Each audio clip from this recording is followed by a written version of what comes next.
Dzień dobry Państwu. Good afternoon, ladies and gentlemen. We are about to begin our conference Energy Climate Budget, a forum for the new European financial perspective. It's organized by the Energy Forum. Thank you for deciding to spend this afternoon with us. We will spend quite a lot of time discussing essential issues, but before we welcome our guests officially, before we start talking about our topic for today, let me please provide you with some housekeeping remarks. My name is Aleksandra Dziadokiewicz and I represent the Energy Forum. Now we are here at the Central House of Technology, which is providing technical support to our meeting today. So they take care of the visibility and our audio. It seems that for now there shouldn't be anything more important to discuss other than, of course, the COVID pandemic, but other than how to allocate vast amounts of money that in the next financial perspective could be allocated to Poland and that we should, in a large extent, use to change our energy sector, thinking about the climate. And so we can have quite a lot of money for that. Over 130 billion zlotys can be spent just on that for the transfer of our energy sector to a more green direction. So this is just two sentences of introduction and now some technical details. So this conference in its entirety is going to happen online. A broadcast of this conference is provided in two languages, in Polish and with simultaneous interpretation into English. In the description of the broadcast, the visual that you see right now, you will find a link to the broadcast in the other language. So if you are now watching this conference in Polish, but you would rather follow it with the interpretation into English, find the description of this video and there you will find a link to switch over to the other broadcast and the other way around. So if you are now finding yourselves at a conference in English, but you would rather watch it in Polish, also in the description you will find a link that will transfer you to the other language version. The same location, also the description to the broadcast, is where you will find the link to the full agenda of our meeting, to the bios of all our participants, and there is going to be a link to our website. This is where you will find this event, and this is where you will find the full agenda and the bios of our participants. So, if you have a free moment, just have a look at our files to familiarize yourselves with the guests, our renowned guests today. So we have time until 3:20 today. So I truly encourage you to have some tea, some coffee or water, because there's going to be a lot about financing, about the new financial EU perspective. But in order to open our meeting formally, I would like to now invite the head of the Energy Forum, Joanna Maćkowiak-Pandera. Over to you, Joanna.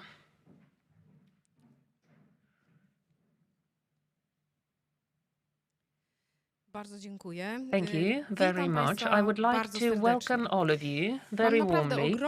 It is with great satisfaction for me that we can meet here today, and that satisfaction comes from several sources. First of all, it's a special moment. You know, spring is coming. It's sunny outside. We see new vaccinations coming, so you slowly start to see the end of the tunnel, of that pandemic tunnel, and at the same time, we are able to discuss vast financial resources that we will have on our hands. So it's a moment to discuss the Poland of our dreams. How do we imagine our country in 10 or 20 years to come? The topic is also of essence because climate, energy, the EU, these are the topics that touch upon all of us. This is important for the future generations, for our children, who will be able to benefit from what we come up with today. I'm also happy that we are meeting today because we were able to bring together a special group of guests. I am very happy that the Commissioner Ferreira accepted our invitation. We are very happy that we will be joined by Minister Kościński, who will stand in for Minister Jedynak. Unfortunately, she wasn't able to meet with us today. We will also see and hear Director Hiltertra from the General Secretariat of the Council and Minister Adam Czetwertyński. And so there are guests of honor, but our panelists are also a very interesting group because, well, I think it's a crème de la crème of Polish climate and energy issues, really wise, experienced people who will share their knowledge with us, who will share their opinion about how not to waste the opportunity ahead of us. Today we will be talking about two financial instruments. First of all, about the Cohesion Fund, and that is the element of the EU budget, one of the elements of the EU budget. So this is a very well-known financial tool for us. For years, there's been work underway on how to best utilize these resources, but we will also talk about the National Recovery Plan. And this is a challenge because this is something completely new. The National Recovery Plan is, well, it's really about additional funds. This is a sort of a loan that we will pay back until 2050. So this is over 200 billion zlotys in the form of subsidies and loans. So this is a huge challenge because the rate of spending that money, the manner of implementation is absolutely unique. We have a number of challenges facing us. We see that the pandemic has accelerated changes in the energy sector. We already see that our infrastructure does not allow us to wait any longer. The infrastructure is aging. CO2 costs are on the rise. We have a problem with polluted air, and we want to change that. I feel that the consensus about the change being needed is there in Polish politics, and it's bipartisan, in fact. We also see that the society is more and more concerned about climate and the environment. It used to be in the past that, well, I've been dealing with the topic for many years, and I feel that we used to consider the environment as a topic for the rich, that it's just something for big business, for technologies, that it's a topic for the West. Now we know that climate change is upon us, that it is happening. We see that around us. We know that it is affecting the way we live, and it's affecting the poorest countries as well in many ways. In many ways, for instance, the agriculture is sustaining losses. The economy is also sustaining losses. A challenge is also clean air. What do we do to make sure that these resources, in this financial perspective, the resources from all possible sources can be used to leap ahead when it comes to that issue? But there is also a lot of social inequality. Not everyone can afford the change. It's still not the fact that 100% of the society is ready to pay more for the environment or to be as involved as everyone else. So we have to talk about solidarity and social justice here as well, about the division of cost among us.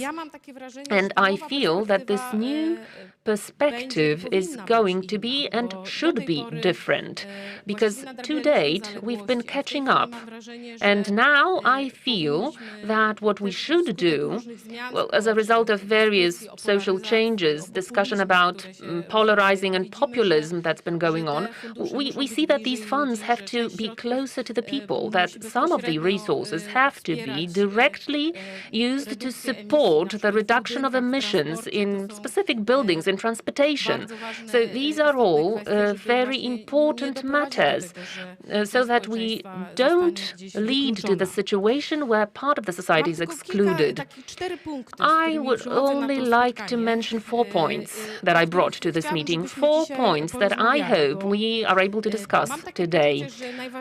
To me, I think the priority right now is the National Recovery Plan, because I'm talking about extra money here, additional money.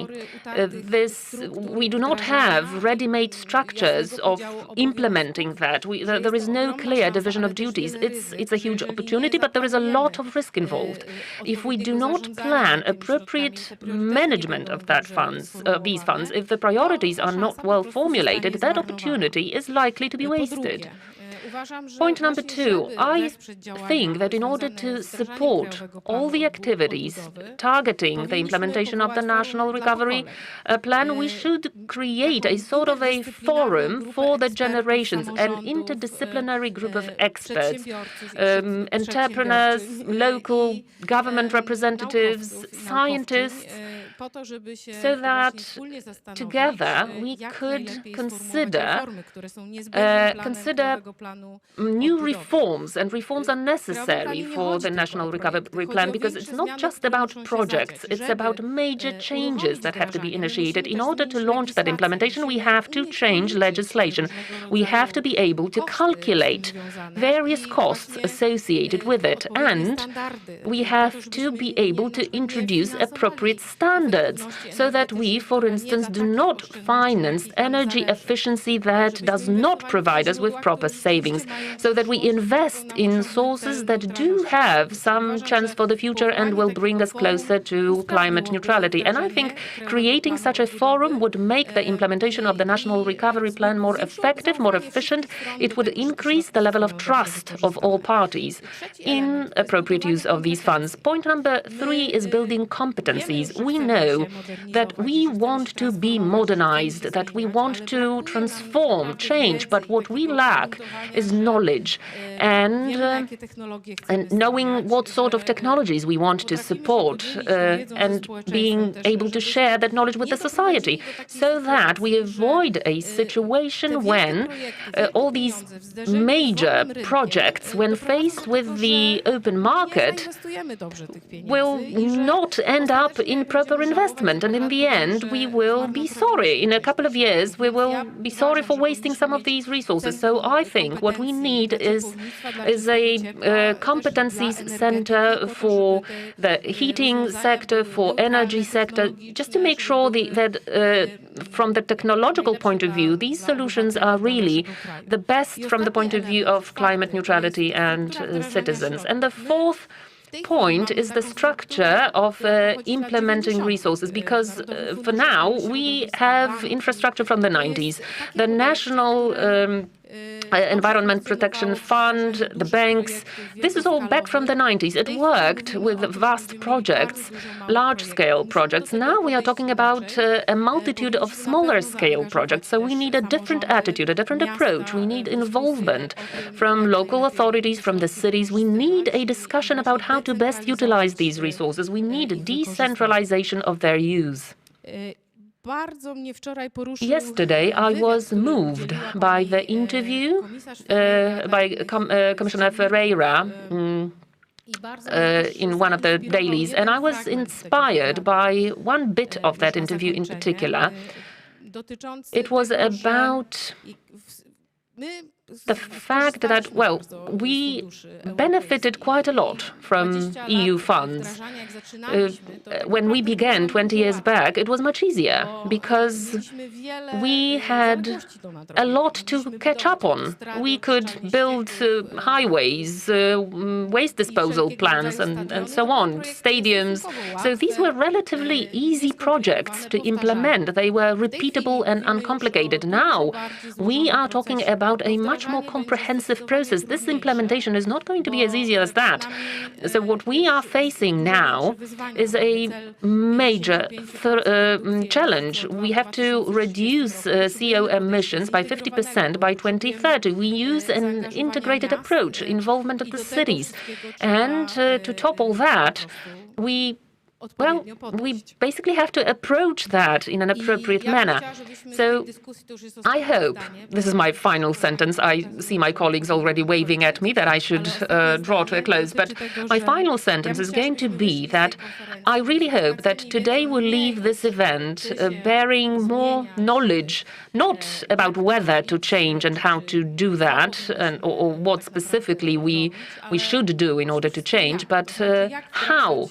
How do we implement these funds to make sure that the added value for our society, for our economy is as high as possible, so that we create new jobs, so that we can really leap into the future within this new financial perspective and within the implementation of the National Recovery Plan. So thank you, and now over to Ola Dziadykiewicz.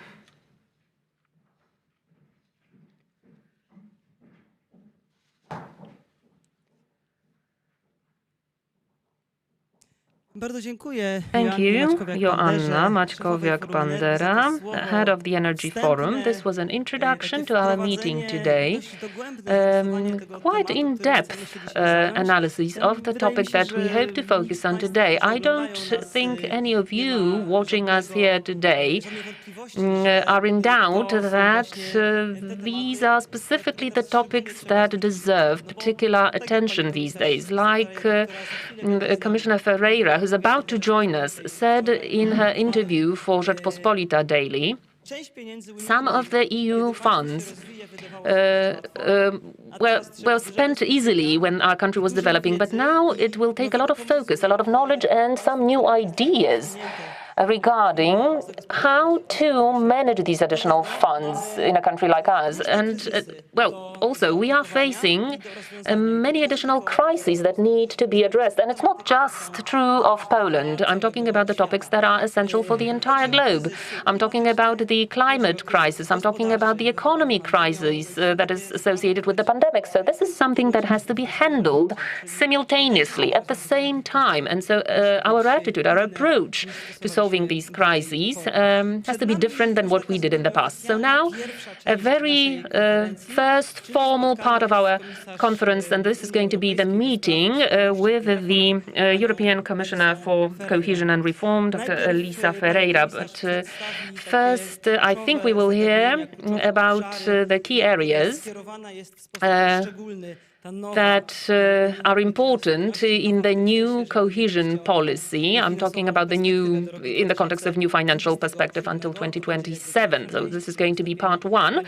This is what we are going to hear from Madam Commissioner. And then starting at 12:45, we will have a session, a Q&A session. So questions to Madam Commissioner, and she will be joined online, of course, remotely, of course, by Aleksandra Gawlikowska-Fyk. She is an expert for the Energy Forum, and she will be the moderator of that Q&A session. So now, that part of the conference is going to be handled in English, but do not worry, do not fret. If you are now watching the transmission in Polish, stay on this channel. Everything will be well. It will be provided, it will be interpreted for you into Polish. So if you are on the Polish language version, stay there, stay on this same link. We are very happy that Madam Commissioner has agreed to join us. I hope she can hear us well. I hope the connection is as it should be. We are very curious to hear what she has to say. So over to you, Madam Commissioner. Well, thank you very much. Can you hear me? Can you hear me? Yes, we can hear you very well. Okay, good. Thank you very much for your invitation. Mr. Secretary, Miss Secretary of State, dear Małgorzata Żaręska-Jedynak, I'm sorry about my pronunciation, and the Secretary of State, Monsieur Guy Bourget, It's very nice to be with you once again, because we were together before in Poland. Ladies and gentlemen, a big thank you for your invitation to speak here today. As we think of future transformations of the economy, we should bear in mind past transformations also. Poland is one of the success stories of cohesion policy. In the years from 2004 to 2020, Poland rose from a GDP per head of half, 50% of the EU average in purchasing power parities, of course, to 76% of the EU average. So it's a major change. Poland's long-term transformation from a planned economy to a successful market economy was underpinned by considerable investment, also from cohesion policy.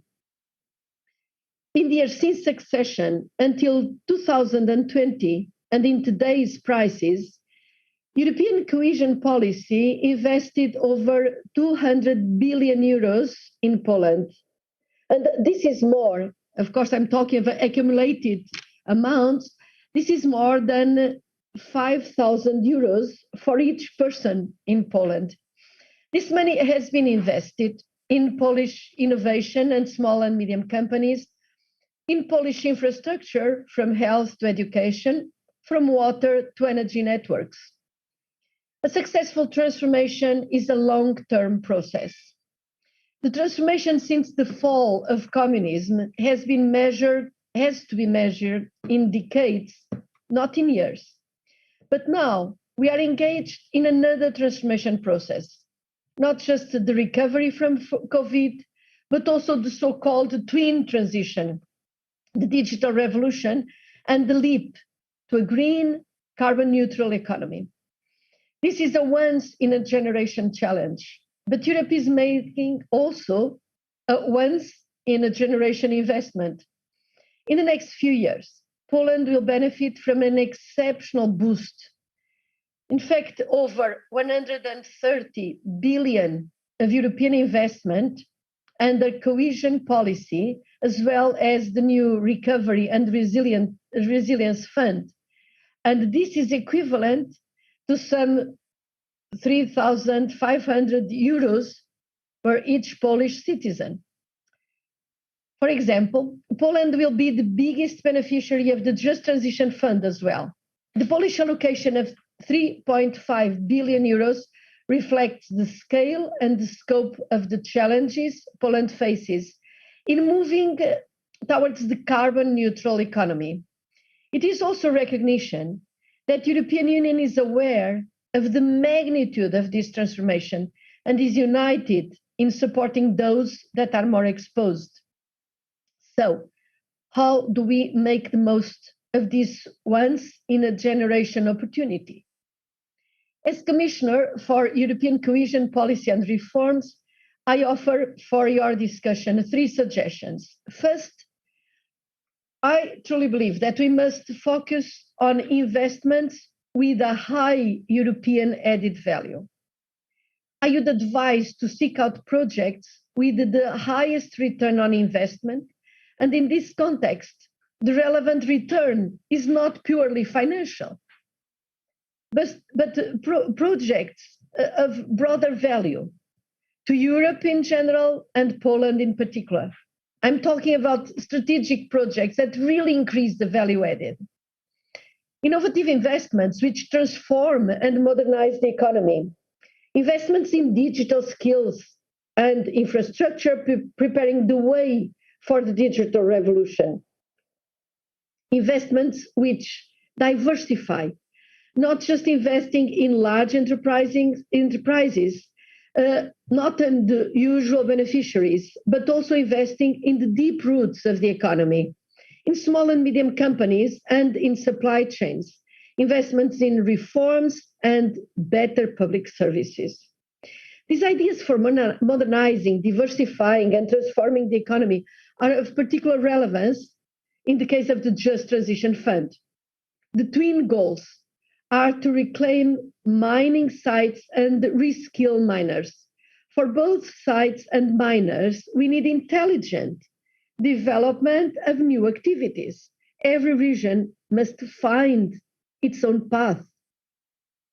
But through the Just Transition platform, we are making available financial support, expertise, exchange of experiences. Also traditional, we can call it like that, cohesion policy should also play a role to support this green transition and overcome some of the obstacles and bottlenecks that still stand in the way of a green, digital, and cohesive recovery is important. Despite substantial improvements over the last years, the Polish economy is still one of the most energy intensive in the EU. And this energy is produced in a non-sustainable way. 80% of electricity is generated from coal, and Poland's coal mining industry employs 113,000 workers. It's a lot. Of Europe's 50 most polluted cities, we are aware that 36 are located in Poland. This pollution comes in large part from households and low-stack furnaces. This comes with a high cost for public health. Some estimates tell us that currently 40,000 premature deaths per year in Poland can be associated with air pollution. It's a lot. Public and residential buildings often have low energy efficient standards, and approximately 70% of houses are poorly insulated. Between 10 and 20% of Poles are at risk of energy poverty and are not able to keep their home adequately warm. To sum up, Poland has an energy efficiency problem. We all know that. Emissions and air pollution are high, but this does not always translate into warm houses. Cohesion policy can help by financing the renovation wave, improving energy efficiency in buildings. I'd also note that energy efficiency is a very labor-intensive sector with jobs spread out across the country.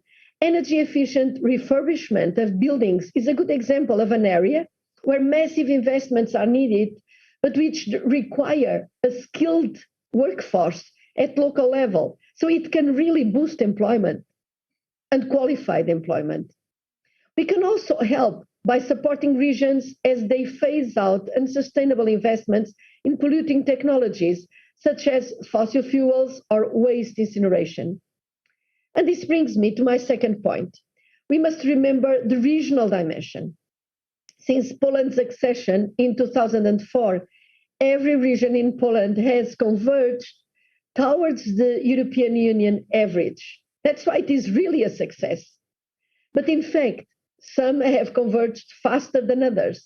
And while Poland as a whole has converged, the development gap within Poland has widened.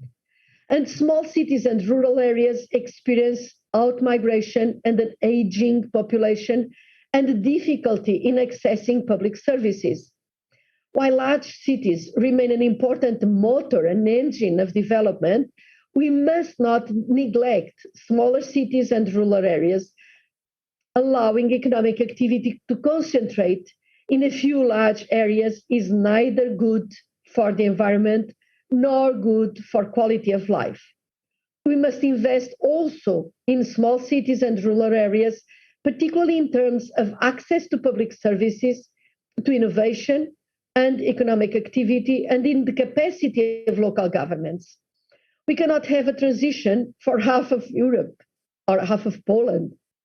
So we in Commission will seek objective and transparent criteria for the allocation of cohesion investments between the various national, regional, local programs.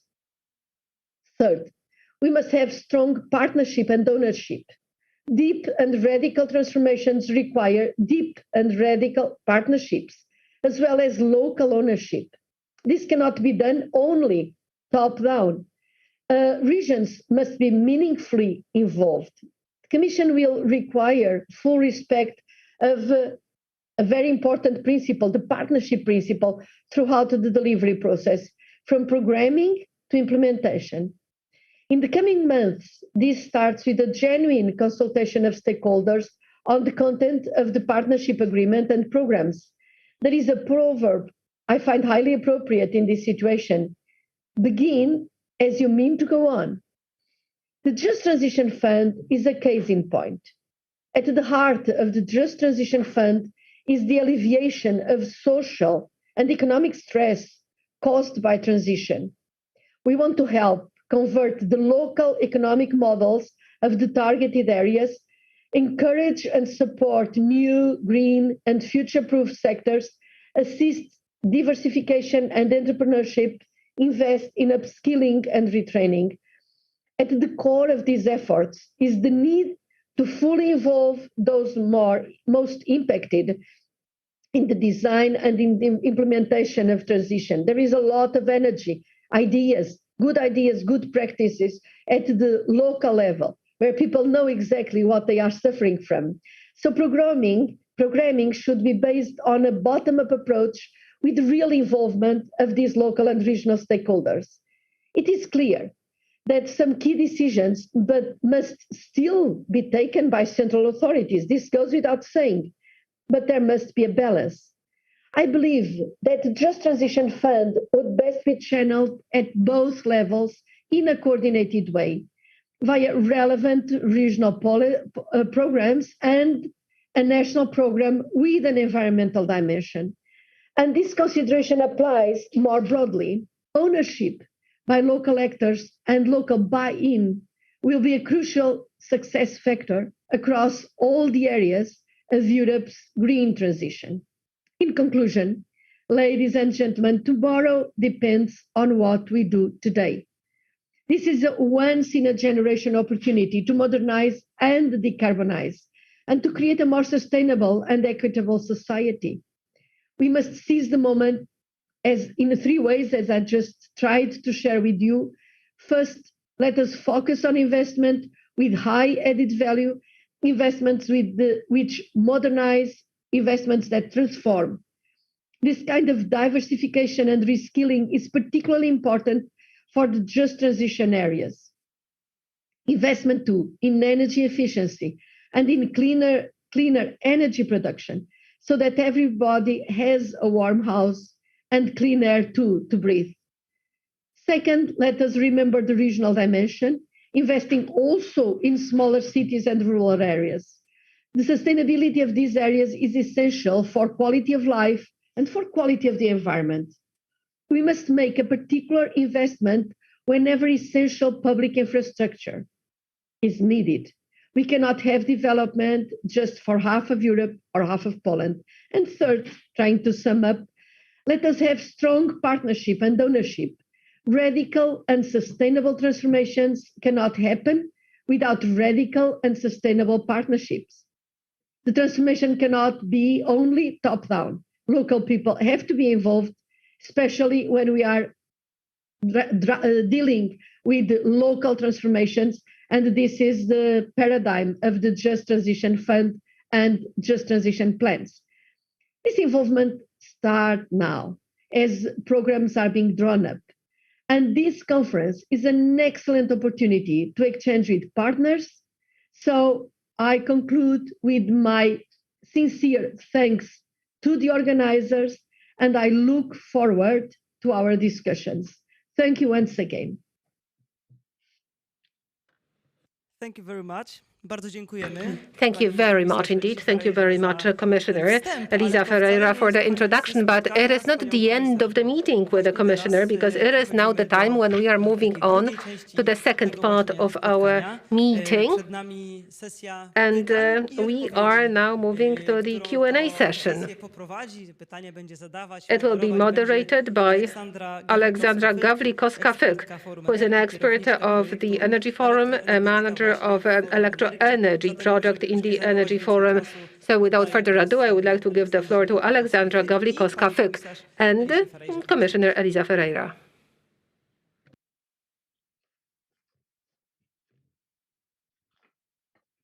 Good afternoon to everyone.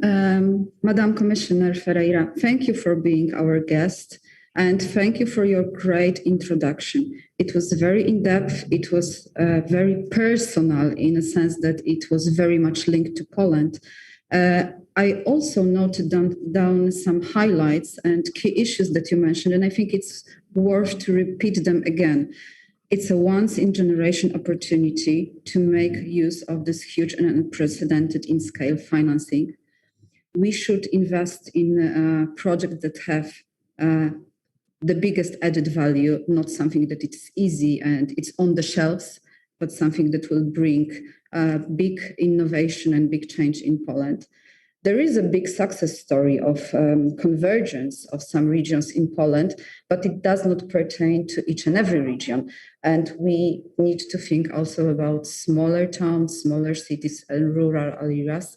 This is very important to highlight, especially from the perspective of Warsaw. But also we need to proceed with the transformation, proceed with spending in partnership between government and local authorities and also other local and social organizations. It's very important because, as you mentioned, we cannot imagine the situation that we have a successful and great transformation, but just of the half of our country.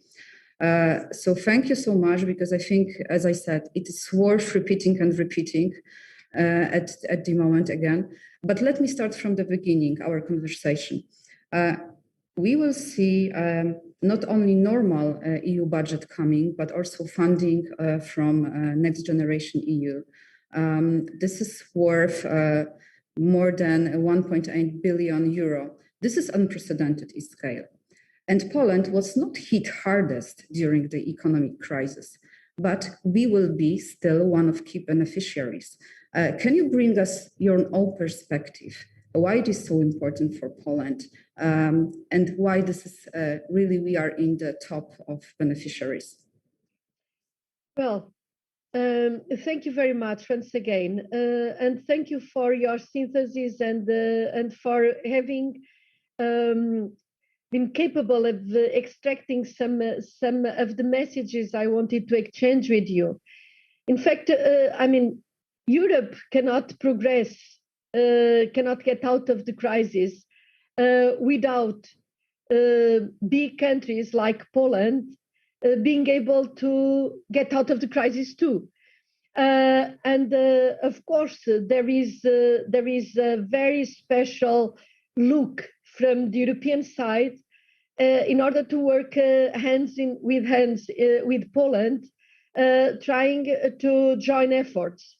Poland is a big country with a big history, wonderful capacities, wonderful people, and so it will be as you mentioned, a unique opportunity to get in fact all the possible benefit from this impulse.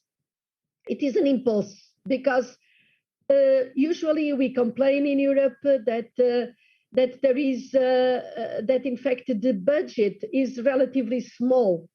We are talking about 1% of the overall wealth allocated to the common budget, and nevertheless we do so much with it.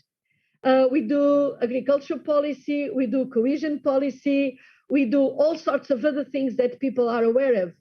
But in fact, when we had such a big crisis, we understood that in fact there was a real drop of growth, and that we could not remain in a long-term, very slow recovery. So we did emergency support, and Poland is benefiting from it. We decided, together with the Parliament and with the Council, that the envelopes of funds that had not been exhausted could be reprogrammed for the benefit of the citizens through support of the masks, ventilators, staff for hospitals, support to small and medium companies, support to workers. And this was quite substantially used by Poland. But on top of this, there is this initiative to go to the market and to borrow to give to member states. And this is the plan that you just mentioned. So it's the facility for the recovery of Europe.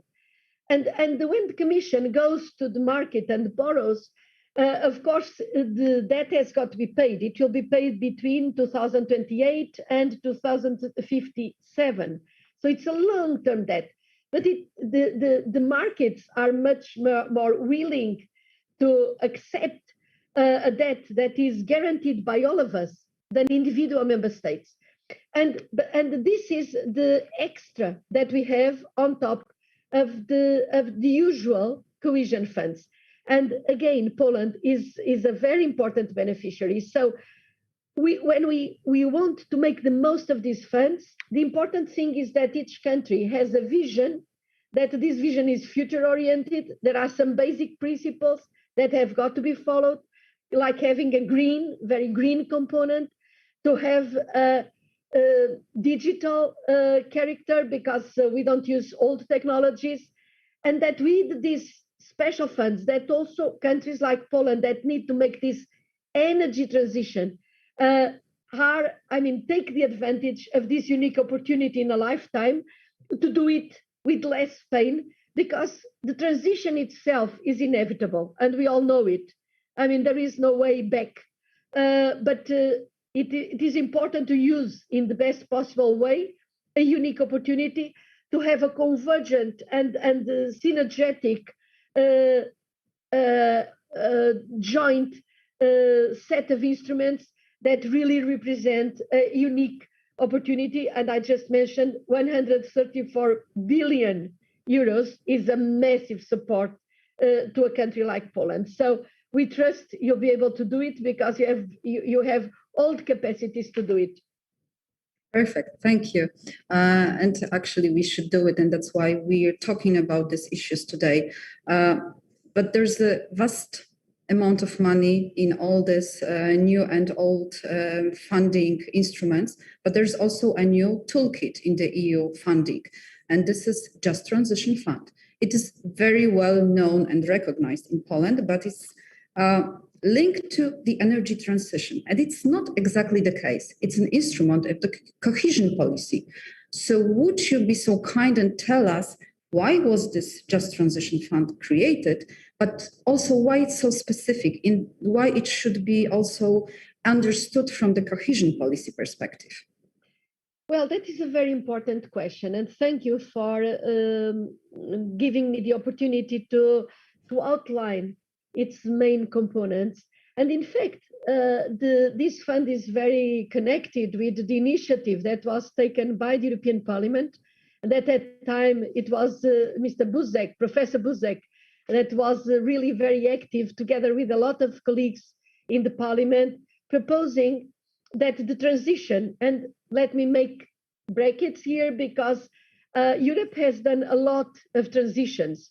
There were the transition of textile areas, the transition of shipbuilding, of steel, of cement. So, and of course, these transitions, they affect the areas that previously were more dependent on these industries.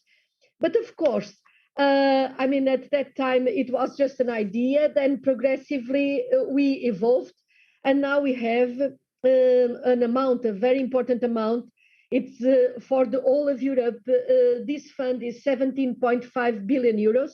But Poland is the biggest beneficiary again, because in fact, the problem is very well felt in Poland. So what this is? This is an instrument that tries to minimize the costs of transition.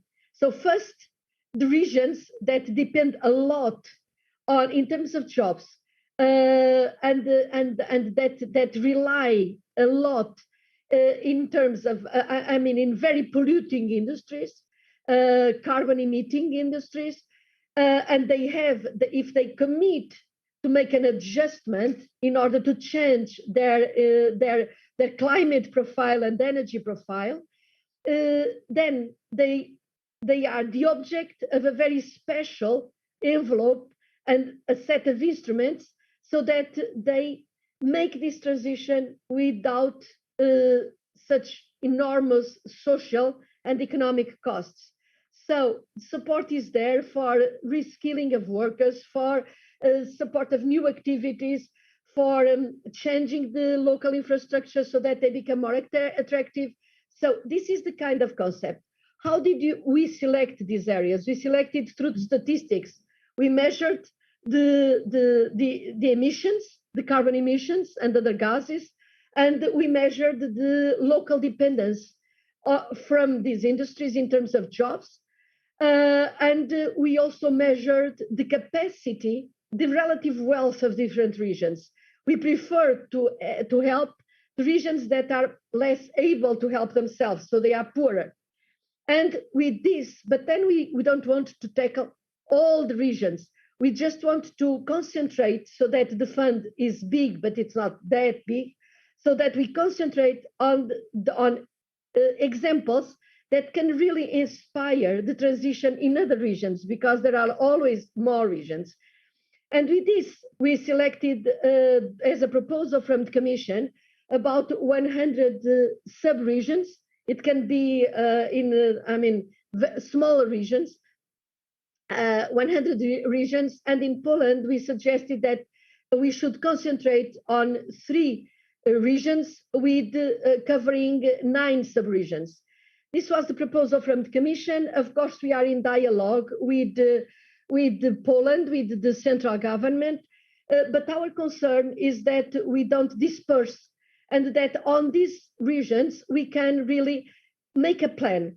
And this plan has got to be shared and understood by the local people, and it has got to be supported by the central government, so that together we can make the change. And of course, all the other regions, they can get inspiration from this, because the funds, the available funds, are so big. That is the methodology that we are trying to share, and all the other regions can get organized and do a similar kind of process, because in fact, even in these regions, you can add social fund, regional fund, bring in to complement under certain limits, but to complement the activities of relaunching the dynamic and minimizing the costs in these regions in transition.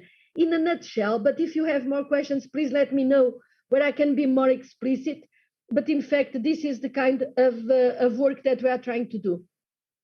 Thank you. Indeed, there are 6 regions in Poland that are core dependent with very different stage of transformation. Some has transformation behind them, some are only now facing the problem.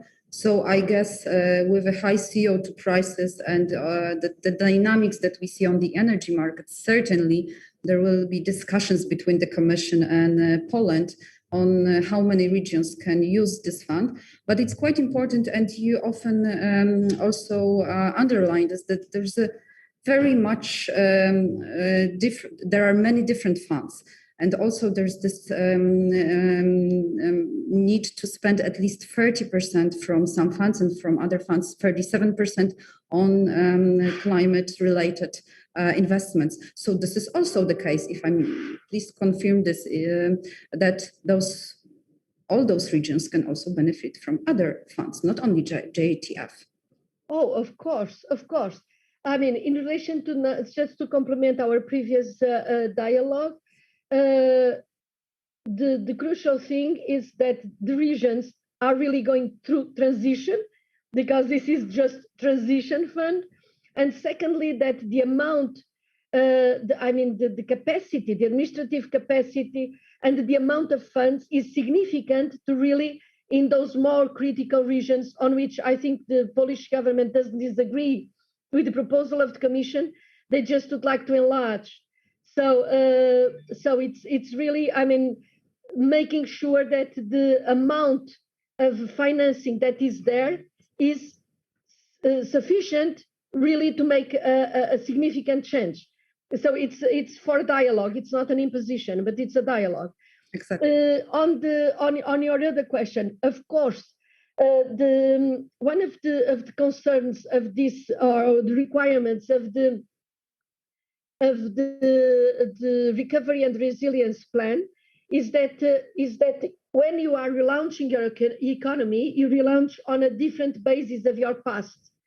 And so it is true that from the whole amount of this plan, you have got in fact grants and loans, and 37% of these funds have got to be invested in energy and climate, particularly in climate improving projects. In the case of Poland, we are really talking about very significant amounts again of funding. And so it is very important that you take, that you somehow integrate in the whole concept and in the discussions that in fact, support is not supposed to be for whatever.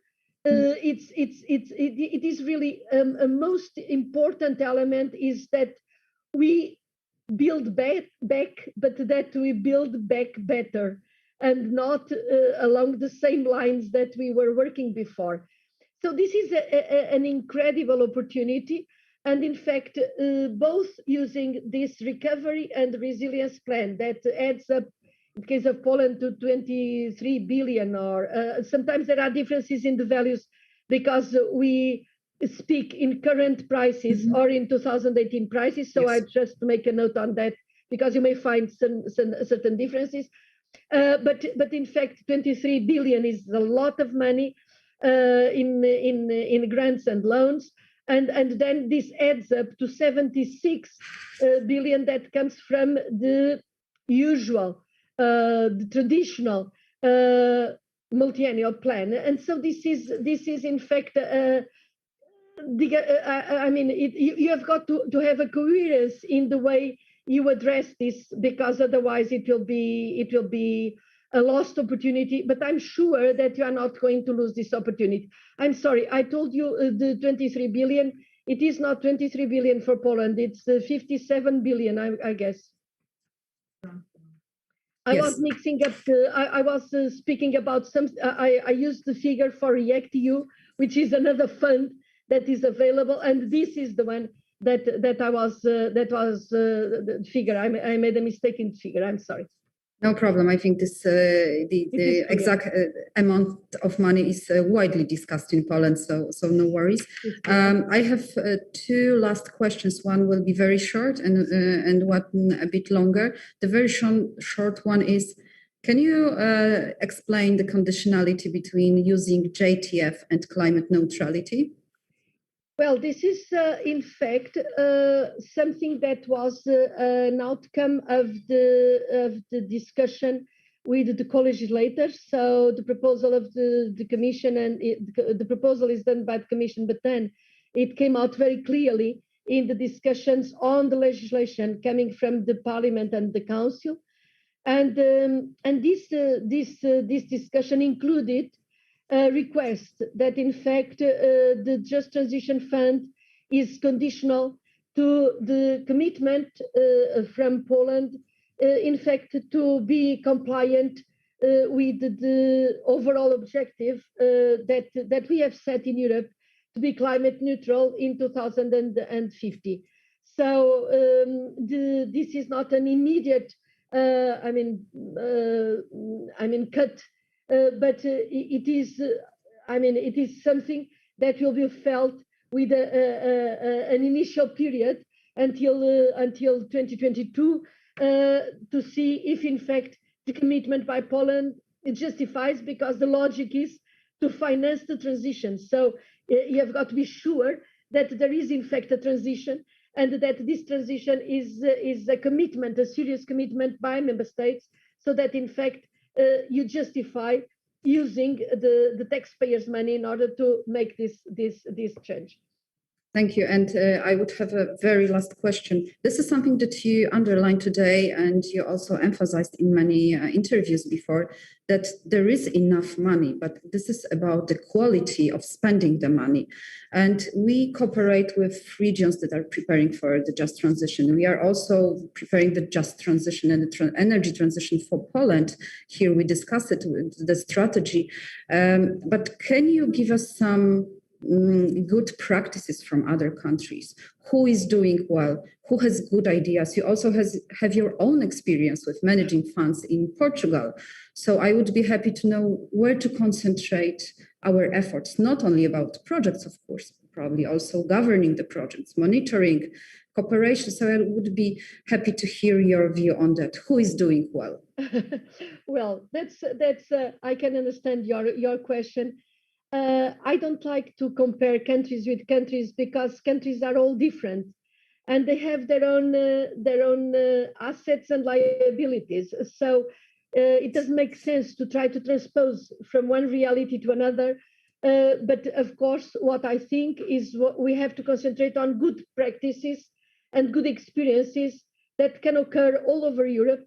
Sometimes even in the weakest countries, in the countries that you don't expect, or the regions where you don't expect, you can see very inspiring examples. Of course, we have critical things to solve. One of them is how to make innovation and research come out of universities and go into the real life and be absorbed by companies. And this is something that, in fact, it is very inspirational. There are very good examples, for instance, how to address pockets of poverty and how to socially innovate, because there is also social innovation. It's not just technological innovation in a lot of countries and a lot of experiments.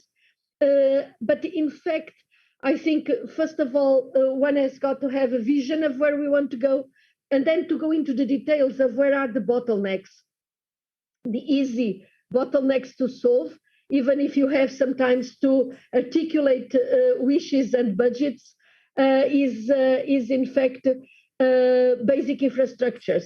Then, as you go up in the scale of value added, you become challenging more, or targeting more challenging areas in which you are talking about non-material quality work. What I mentioned between universities and companies is one of them, but there are many others. For instance, in how you organize your public administration. And this is one of the elements on which also the Recovery and Resilience Facility brings forward some novelty, because through this facility, or through your plan, you can finance reforms with all the bits and pieces of these reforms, and not necessarily individual projects, even if we always require that they make sense in the overall plan. But you can take certain areas of public administration and improve it a lot. We understand, and this is something that is common to all member states, that the quality of the management, the quality of the administration, technical and also, social capacities to engage, to discuss, to implement, is in itself and responsibility. Because when we are using these funds, we are borrowing to invest. So we have got, all of us Europeans, to make sure that we invest in sufficiently important and valuable growth dimensions, so that we create the value that justifies that we borrow, and then we give, with this lending, we give grants. So in the long term, in the medium to long term, there must be a value added in our economies and society that justifies that we are, borrowing to offer, to give grants. And this is really a challenge. And this is also something that is related with trust. So whenever we misuse funds, when there is fraud, when there is less transparency, it's a big responsibility, because we are dealing with taxpayers' money ultimately. And taxpayers' money is something that for me and for all of us is something that we have got to manage with a lot of care and a lot of responsibility. So I think also we work in Europe through interchange. We have this magnificent Erasmus that all the young people know, that became very popular exactly because you exchange experiences. You cannot love other countries if you don't know them. You cannot love other people if you don't know them. So we have got to get together. And interchange of experiences, cooperation is at the core of the best practices that we do. And for this, you are engaging in all sorts of networks of cooperation of regions, cooperations of cities, cooperations of universities.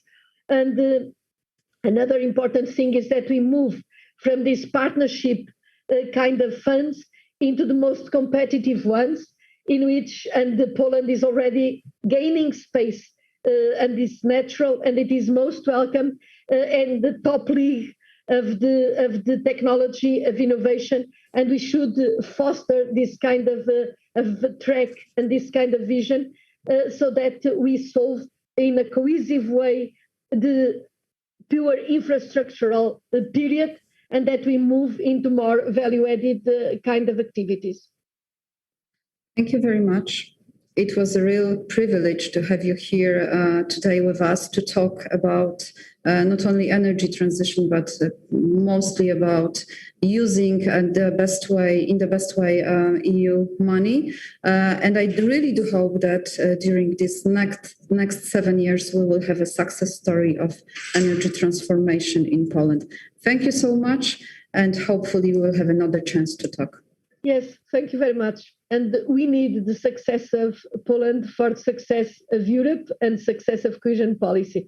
But I'm very, very clear and very convinced that it will be a joint success, a win-win cooperation. But this is the opening of a dialogue. I'm always available to go on and to follow up speaking with all of you. Thank you for your interest.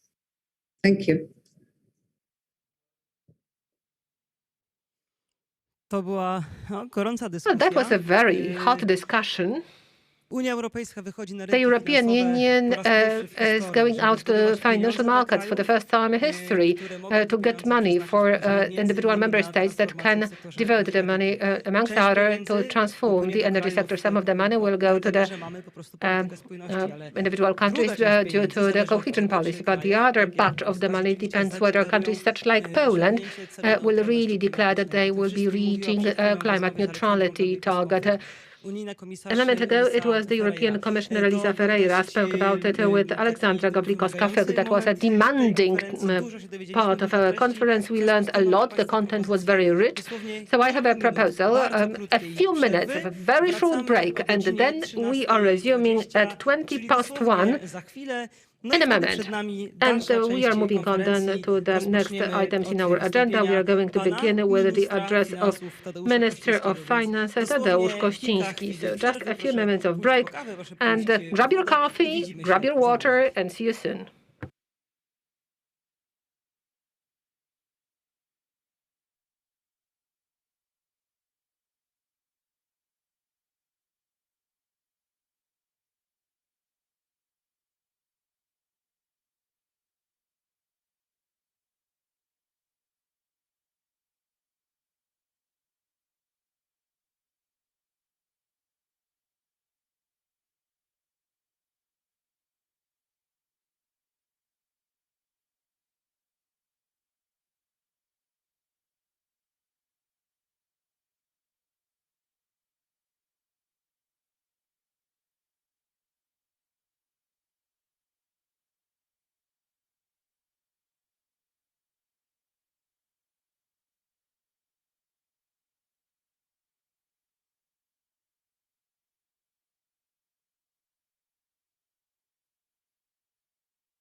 Witam Państwa po Welcome przerwie. after the break. Przypomnę, że Let me trwa remind you transmisja that we are now in the konferencji process online of zorganizowanej przez broadcasting Forum a Energii. conference Tytuł organized by konferencji Forum to Energii, Energia, broadcasting a klimat, conference budżet. Za nami entitled już pierwsza część, bardzo Energy ważna Climate część Budget. naszego dzisiejszego We have spotkania, finished czyli the najpierw first part of our wystąpienie, a meeting. potem taka We doprecyzowująca, heard a doszczegółowiająca presentation and rozmowa then a z komisarz conversation Elisą with Ferreirą.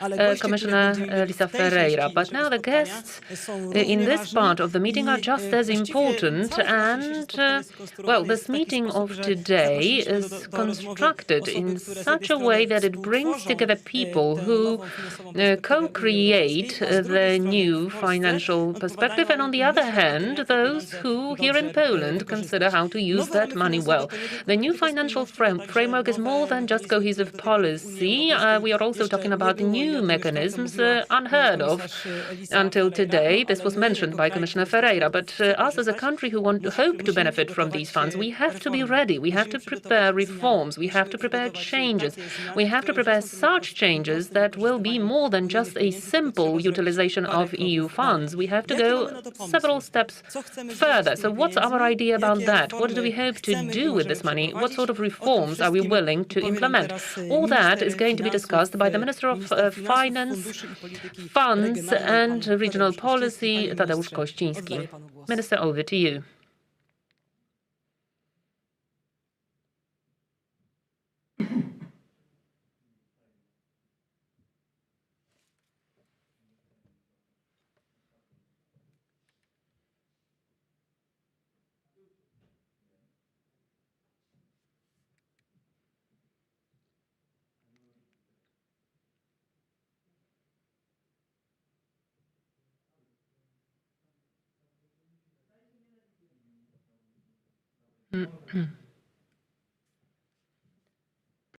No, połączenie z Well, we panem had a ministrem problem Kościńskim, with the tak to jest, connection. jak się organizuje eventy przez This is what internet, happens zostało if you utracone, ale organize za chwilę mam things nadzieję, online. But I że hope that wrócimy in a do tego moment we'll be połączenia, able to że go pan back minister będzie mógł to nam that powiedzieć o tych conversation, and we reformach, will które hear a little bit planuje more about polski the rząd. Pan reforms minister planned by the finansów ma Polish tutaj government. ważną The rolę Minister of Finance has an strażnika important role to budżetowego, play here jednocześnie as jako osoba, a która person odpowiada safeguarding the także budget, but za also being fundusze unijne, za responsible for politykę the EU regionalną, funds, to regional policy, mamy taką nadzieję, and well, we przedstawić hope that he will pomysły, be te able plany, to które Polska present ma, to żeby us the sięgnąć, ideas żeby and plans that wykorzystać Poland unijne has pieniądze. for the W tym utilization czasie, of kiedy EU czekamy funds. na As we ponowne are połączenie waiting z for panem reconnection ministrem with finansów, z the panem Minister of Tadeuszem Finance, Kościńskim, Mr. Tadeusz może powiem Kościński, dwa słowa, let co me jeszcze say a przed few nami. words about Teraz, what's za coming. chwilę, mam In a nadzieję, połączenie z moment, panem ministrem, we ale will przed speak nami to the minister, jeszcze but jedno połączenie after z that, osobą, we will która talk to someone bardzo else, to dobrze another person zna who is very region well nasz, region Europy, versed in our która też region odpowiada za of to Europe and is also kontrolowanie tego, w responsible jaki for sposób Polska the korzysta z oversight unijnych of pieniędzy. No i właściwie Polska the use of EU funds and the way we should prepare ten segment recovery plans. So this is also the same segment of reforms and changes that has not long ago been published by the Polish government. I'm talking about Miguel Gil-Tertre. He's the head of the European Investment, Strategic Investments and Cohesion. Miguel Gil-Tertre is the person who knows everything there is to know about the Recovery and Resilience Fund. It's a completely new mechanism. The mechanism that has never been working in the EU. It's a completely new mechanism. I'm talking about the money that the EU wants to borrow on the financial markets using its excellent credit rating in order to gain cheap loans for the EU, for specific member states who will enjoy that money. So that is still coming. But for now, I hear that we are already linked with Minister Kościński. So I hope we can hear you. Thank you. Right. So we are facing the new budget of the EU for 2021-2027, and at the same time, very ambitious goals, both on the national and EU level. The dominating topic is the recovery of the economy after the pandemics and the crisis. But we also have to bear in mind that there are other very important aspects to the situation. Here I mean the priorities of the European Commission related to the European Green Deal. In this context and in the perspective of until 2050, Poland aims to significantly reduce emissions in our economy. At the same time, we want to act according to the model of circular economy. The biggest challenge are going to be all the activities that are related with implementing the Paris Agreement and enlivening investments in the energy sector and just transformation in itself, considering high level of emissions considering high level of emissions of the energy sector that is based on fossil fuels in Poland. Implementation of a solution bringing about economic transformation has to take into account national socio-economic conditions found in our country. And one of the instruments that is meant to support us in this process is going to be the National Recovery Plan. That's a national element of Recovery and Resilience Fund, which is a response of the EU to the unprecedented crisis related to the pandemic. The green transformation, one of the important pillars here is the result of European Green Deal. It aims at transferring the EU into a wealthy, competitive economy that is sparing resources. The road toward climate neutrality is going to be a challenge for Polish economy, but it will also be an opportunity for our economy. We assume that reforms and investments into environmental solutions will cut down on the emissions in our economy, will improve air quality, and at the same time reduce the pressure on climate and environment. And that's why under our national plan, we envisage activities focusing on cutting air pollution, investing in low-emission transportation, electrical mobility, and alternative fuels. It's also important to undertake activities to improve energy efficacy of residential buildings. This is the main source of low emissions. The new investments into renewable energy sources will contribute to our meeting of EU climate goals. So to summarize, we might say that the intention of our plan is to support the green transformation and green economy so that these challenges become opportunities. New investments to cut emission levels in the energy sector will, on the one hand, reduce negative outcomes of the crisis. On the other hand, they will accelerate transformation of the Polish economy towards a sustainable economy, and it will create new developmental impulse. Since there is a threat, a risk of some negative socio-economic outcomes of the green transformation, especially in the regions that have a large contribution of the energy sector and fossil fuel mining, it's important to combine these activities with the Just Transition Fund. It's a new mechanism under cohesion policy offered by the EU. The JTF is aimed at streamlining and smoothing out the outcomes of transformation as we go towards a more greener economy. So it's a support fund. It's not supporting the transition itself, but it's alleviating the negative outcomes of that transformation in the labor market, for instance. It can be used to re-qualify certain employees from the mining sector and the energy sector. It can be used for investment in enterprises to create better new jobs, to change educational institutions, refocus them on green technologies, or to recultivate areas that were degraded owing to industrial operations.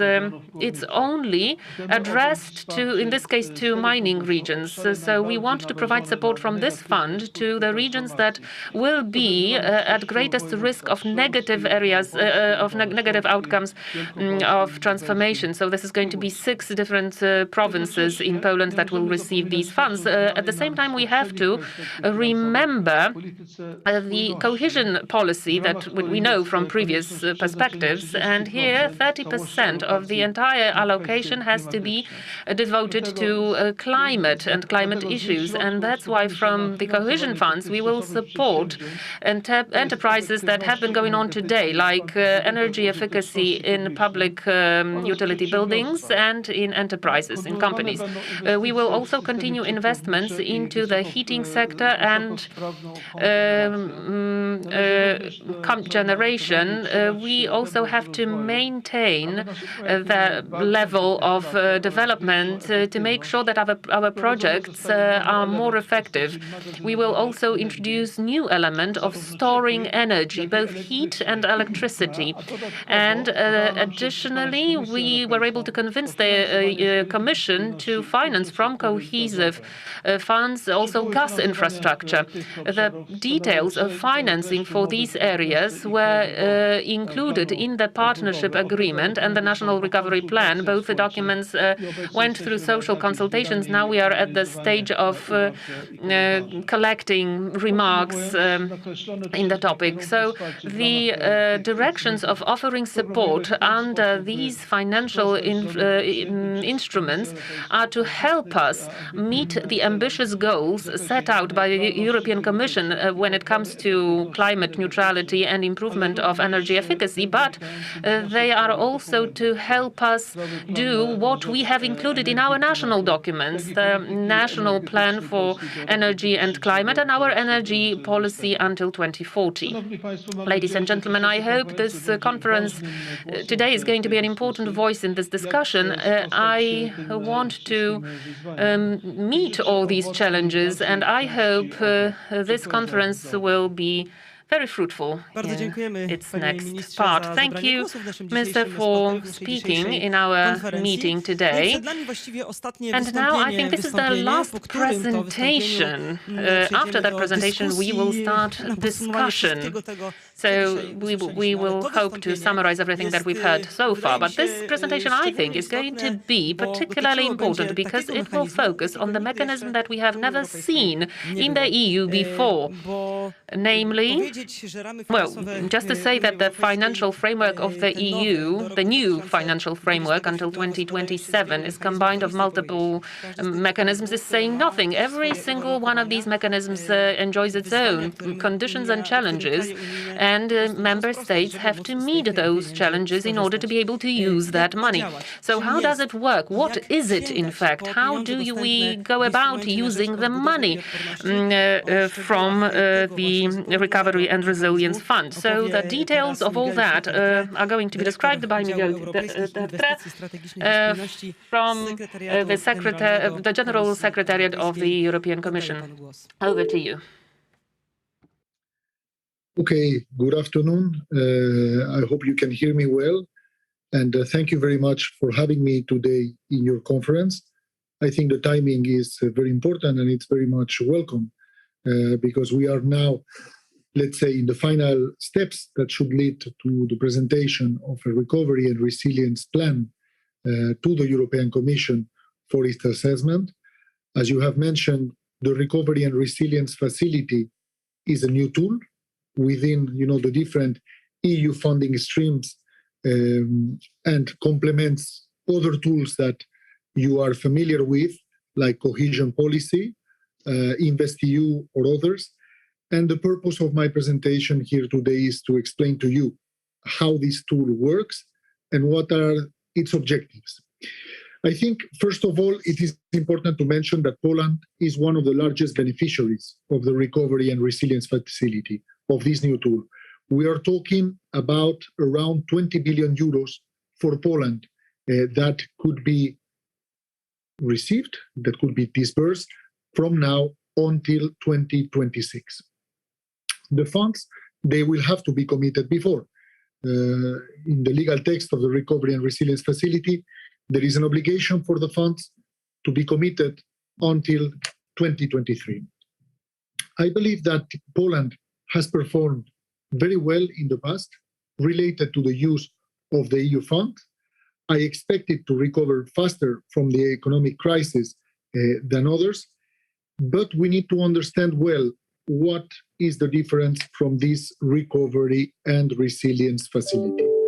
So I will speak first about the mechanics of this new tool, and then I will elaborate on how this tool can support the transformation of the energy of the transport sector, basically making Poland less carbon intensive economy fit for the future. So I think the first important point to understand from the Recovery and Resilience Facility is that it is a tool that disburses on the basis of the achievement of milestones and targets.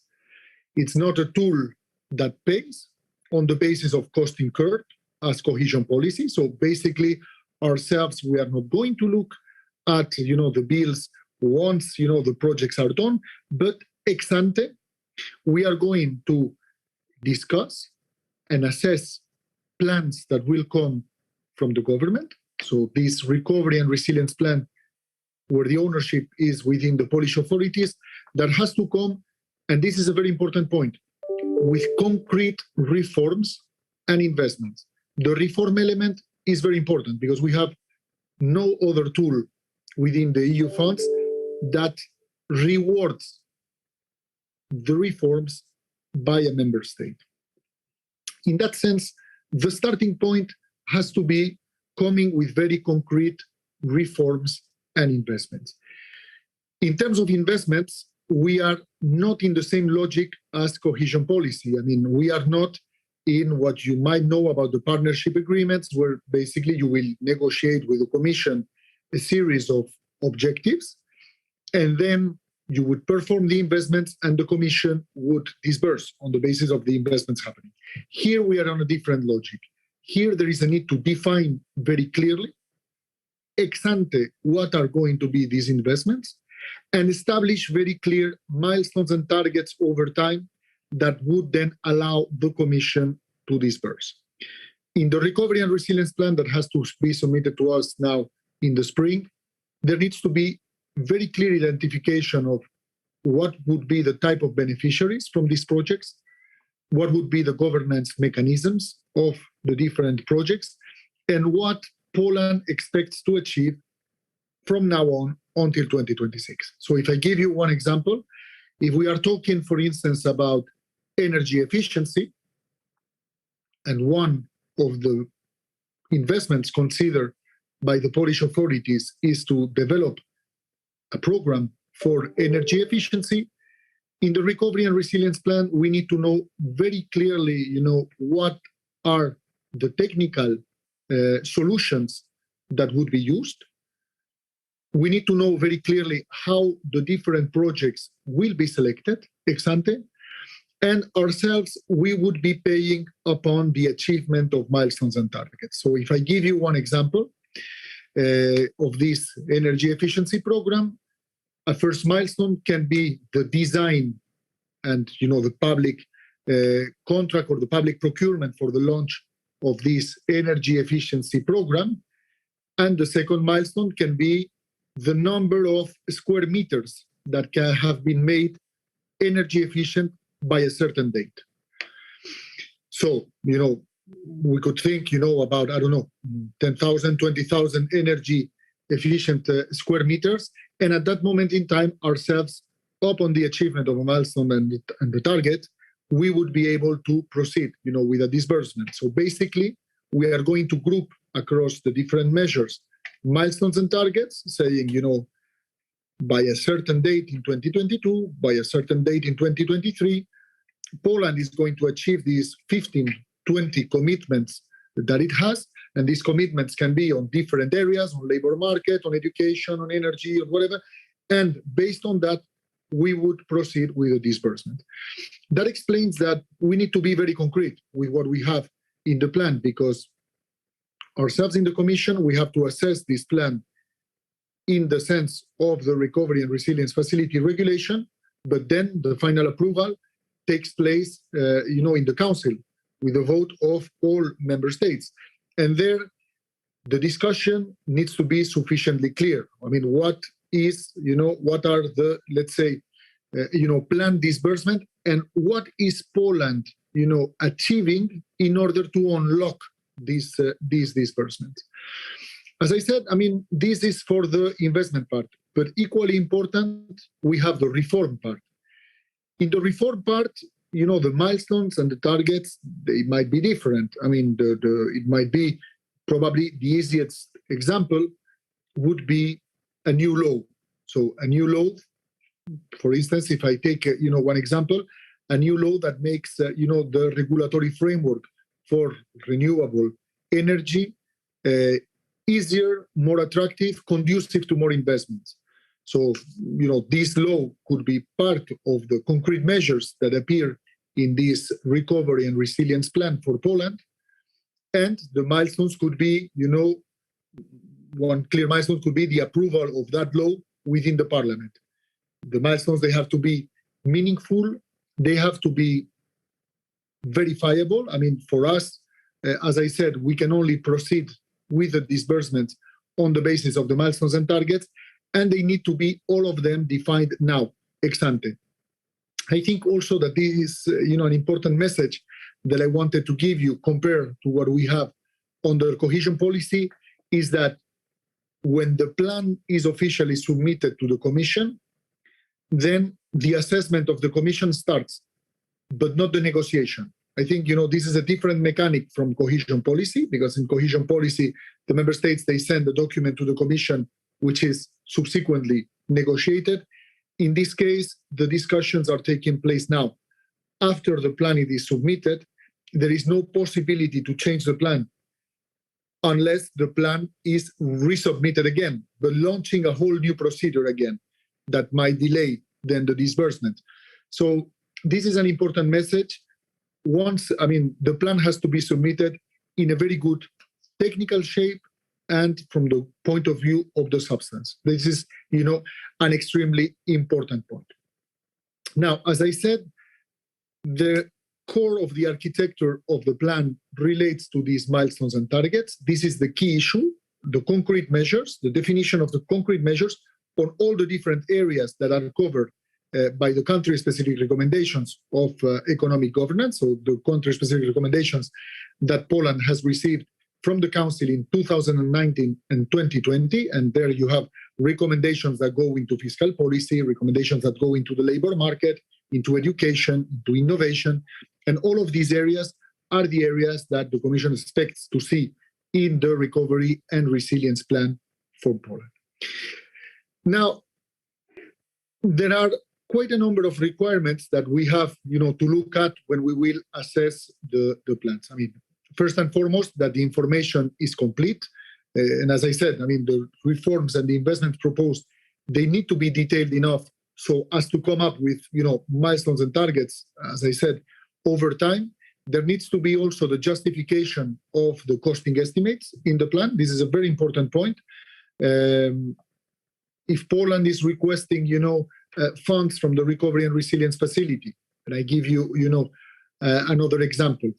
For instance, to develop broadband lines, it needs to be very clear how many broadband lines, and there needs to be a clear, estimation of the average cost of a broadband line, so that the costs that are included in the plan are plausible, are commensurate. Basically, they make sense and they are in line with what Poland intends to do.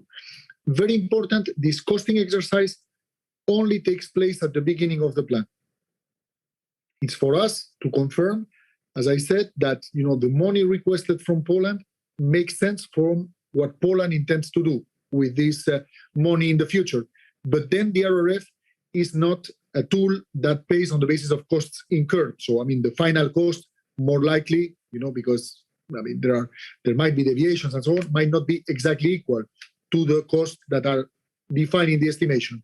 But at the moment of today, we need to be sufficiently convinced that the costs estimated, by Poland are in line with the requirements of the regulation. And in that sense, it is very important that all the necessary underlying justifications, so, the reference to independent studies to support the assumptions of the cost, or the presence of the accounting of previous projects is provided to the Commission. Now, from the point of view of the green objectives of the plan, it is very important to consider that there are two aspects that we need to consider. First of all, the plan needs to comply with a target of 37% of green spending. And how is this green spending defined? Is the methodology that we have from the common provisions regulation. So there is the tagging. It can be 0, it can be 40%, it can be 100% per measure. But at the end of the day, when we will take all of these cost estimates and we will multiply them by this tagging factor, we need to achieve at least 37%. This is a very important point because it's one of the criteria that allows for a positive assessment of the plan. Secondly, the regulation of the RRF has the requirement to meet the principle of the do no significant harm. This applies to all measures in the plan. All the measures, they need to be seen as compliant with this do no significant harm principle.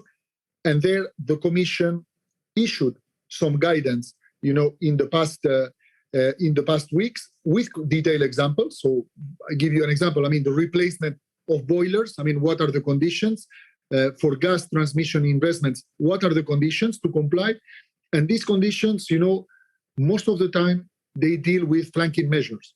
And it is very important, to consider this because it's not that certain investments, are not possible. There are investments that are clearly not possible, like waste incinerators, but there are other investments, that can be possible. And I'm talking here about gas transmission, provided that we have, flanking measures that allow for these investments to happen. All in all, I think, the message that I wanted to give you is that it is a very interesting tool. For instance, it doesn't have national co-financing. It's a very flexible tool. It can be directed, to many issues and many areas. The funds are provided directly to the budget of the member state.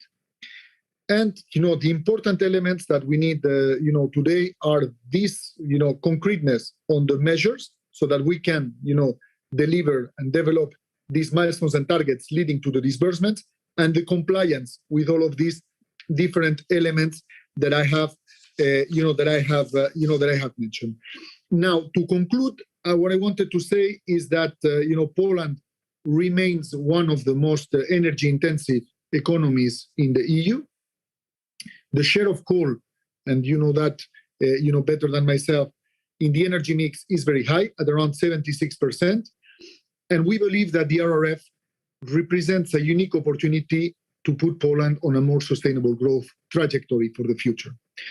As I said, we have to take this 20 billion in a way that they are complementary to the 60 billion that we have from cohesion policy, to the 30 billion that we have from agricultural funds. All in all, that makes, more than 100 billion euros that would flow through to Poland in the next years, if they are well used, and they need to be used in a complementary way. We cannot afford having the different EU funding streams competing for the same projects. We need to maximize impact. We need to maximize absorption. As I said, we believe it represents a key opportunity. But for that, we need to think about what are the reforms that are needed, in a coherent way to put Poland in this more sustainable growth trajectory. We ourselves believe, that there is, there could be high benefits from a more favorable, framework for renewables. There might be, reforms. The ownership is in the hands of the government. They are the ones, that have to propose these reforms to us. But we believe, that there are, high opportunities. Likewise, on transport, the promotion of zero-emission mobility, including incentives for clean public transport, sustainable urban mobility plans, modal shift, multimodal transport, alternative fuels, and using the polluter pays principle also, are areas that we believe they should be explored in the context of the recovery and resilience facility. The challenges are well known. I think that this tool allows for thinking beyond what is a specific project or a specific sector and have a broader view. As I said, to conclude, Poland is one of the largest beneficiaries. Poland has performed very well in the past, and as I said, I expect it to recover faster from the economic crisis than other member states. But in order to have, a more sustainable future with sustainable growth, to move ahead in the value chain of the European economy, to be a more innovative economy, also a less dependent economy, on carbon, we believe that there is a need to have an ambitious, plan with reforms and investments, and we believe that this is going to be a win-win for both Poland, but also for Europe. Many thanks. Bardzo dziękujemy za to wystąpienie. Thank you very much indeed for that address. And ahead of us, there is another part, the last part of our today's conference. It's going to be a debate.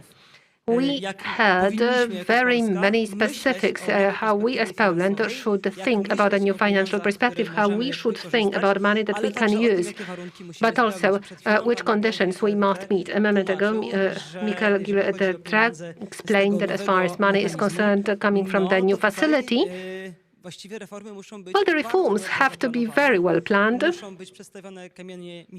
Milestones have to be presented that we want to achieve by means of the introduction of the reforms. These items will later be referred to by the European Commission when they evaluate the plans. That is why we simply have to know very well how we want to use the resources, and the reforms that we submit under the National Recovery Plan should be drawn up like that, and we should think about them in this line. Is it really the case?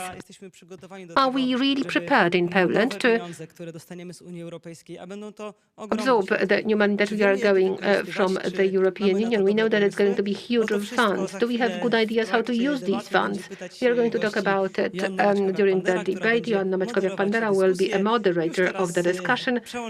And now we are switching over to our guests in the debate, and I want to give the floor to Joanna Maćkowiak-Pandera. Thank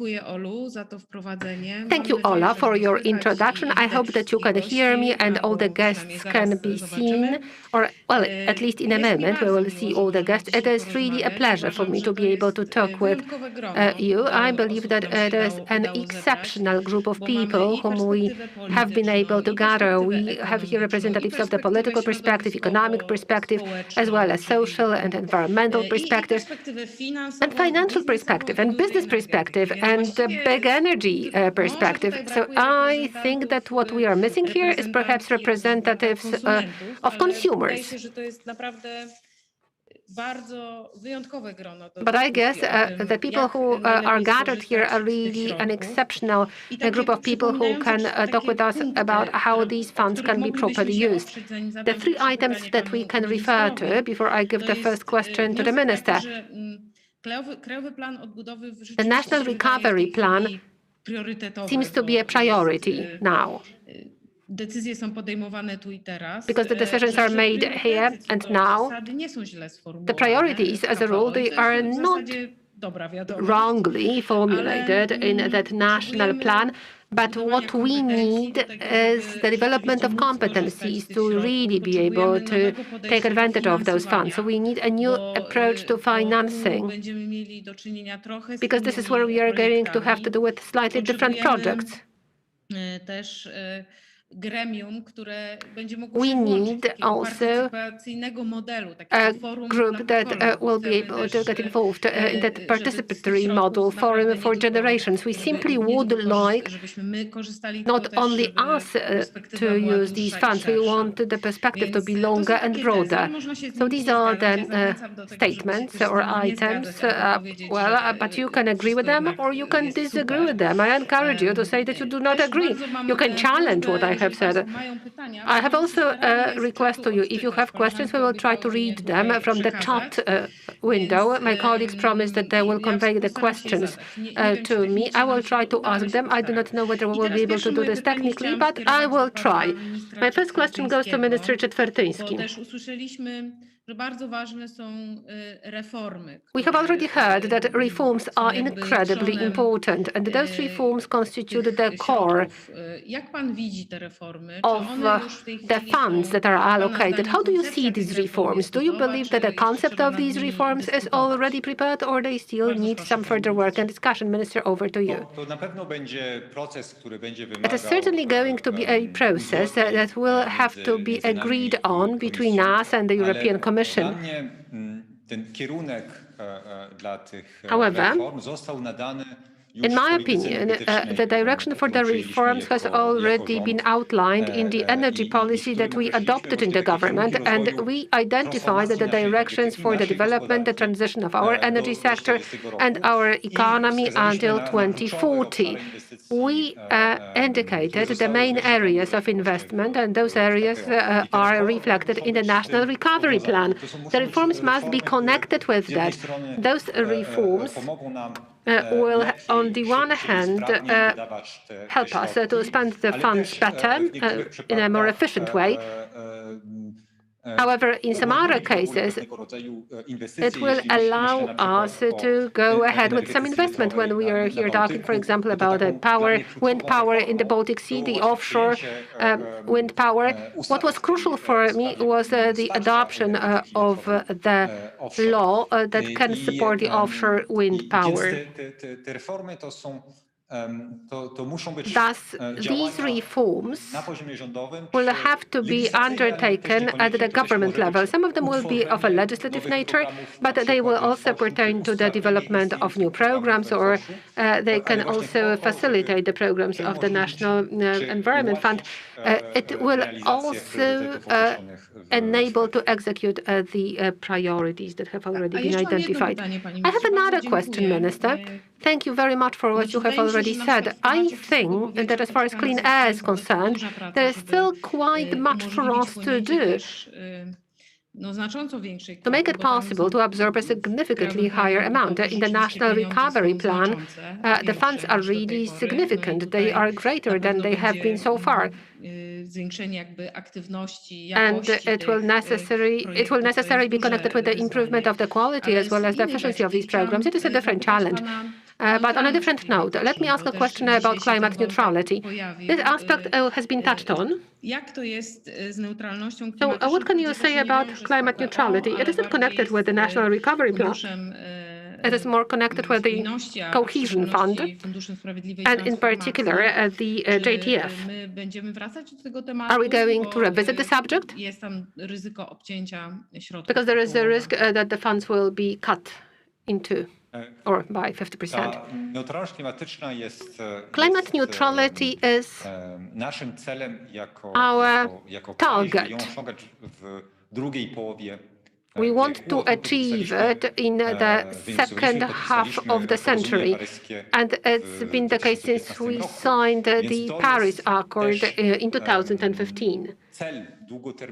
And this is also a long-term objective for our policy. We are going in the direction of attaining climate neutrality. On the one hand, we know what our point of departure is.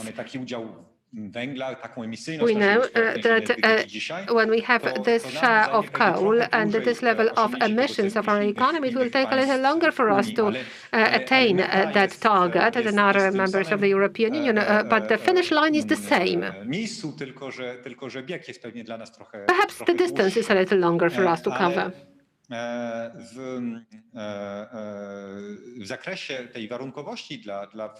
Talking about the conditionality for the JTF, the conditionality is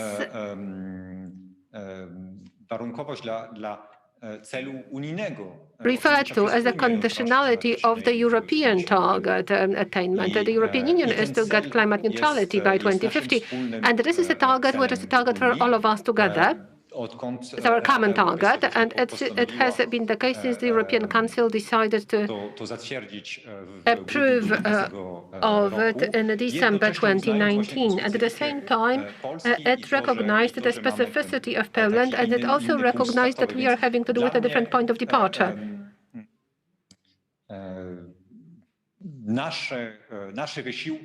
Our efforts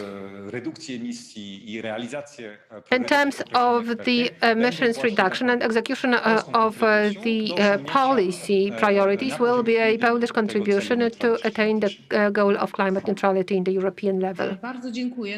Thank you very much. When we accept that target of 55% of the emissions reduction by 2030, we are accepting that because it is the path to attain climate neutrality. So we have a feeling that it is an important political declaration. In 2019, we actually sort of almost opted out, although it is the European target. We are here talking about the target by 2050 at the level of the whole European Union. And I believe that it is quite an important aspect that is going to come up, and it will not disappear easily from our table. But I would like to ask my question of Dorota Zawadzka-Stępniak now, because I would like to ask you about the increased targets of emissions reduction by 2030, 55%. Is anyone crazy here? Do you think that it is feasible? Is it attainable? How can it be reached? What is the approach of business? What is the approach of business community to that?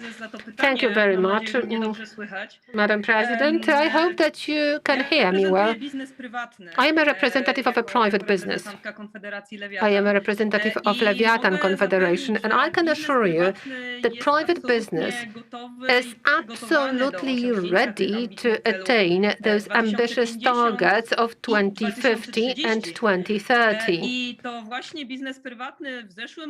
And that was private business that last year, before the European Council, urged Prime Minister Morawiecki, asked Prime Minister Morawiecki to accept that target of climate neutrality by the European Union by half of the century.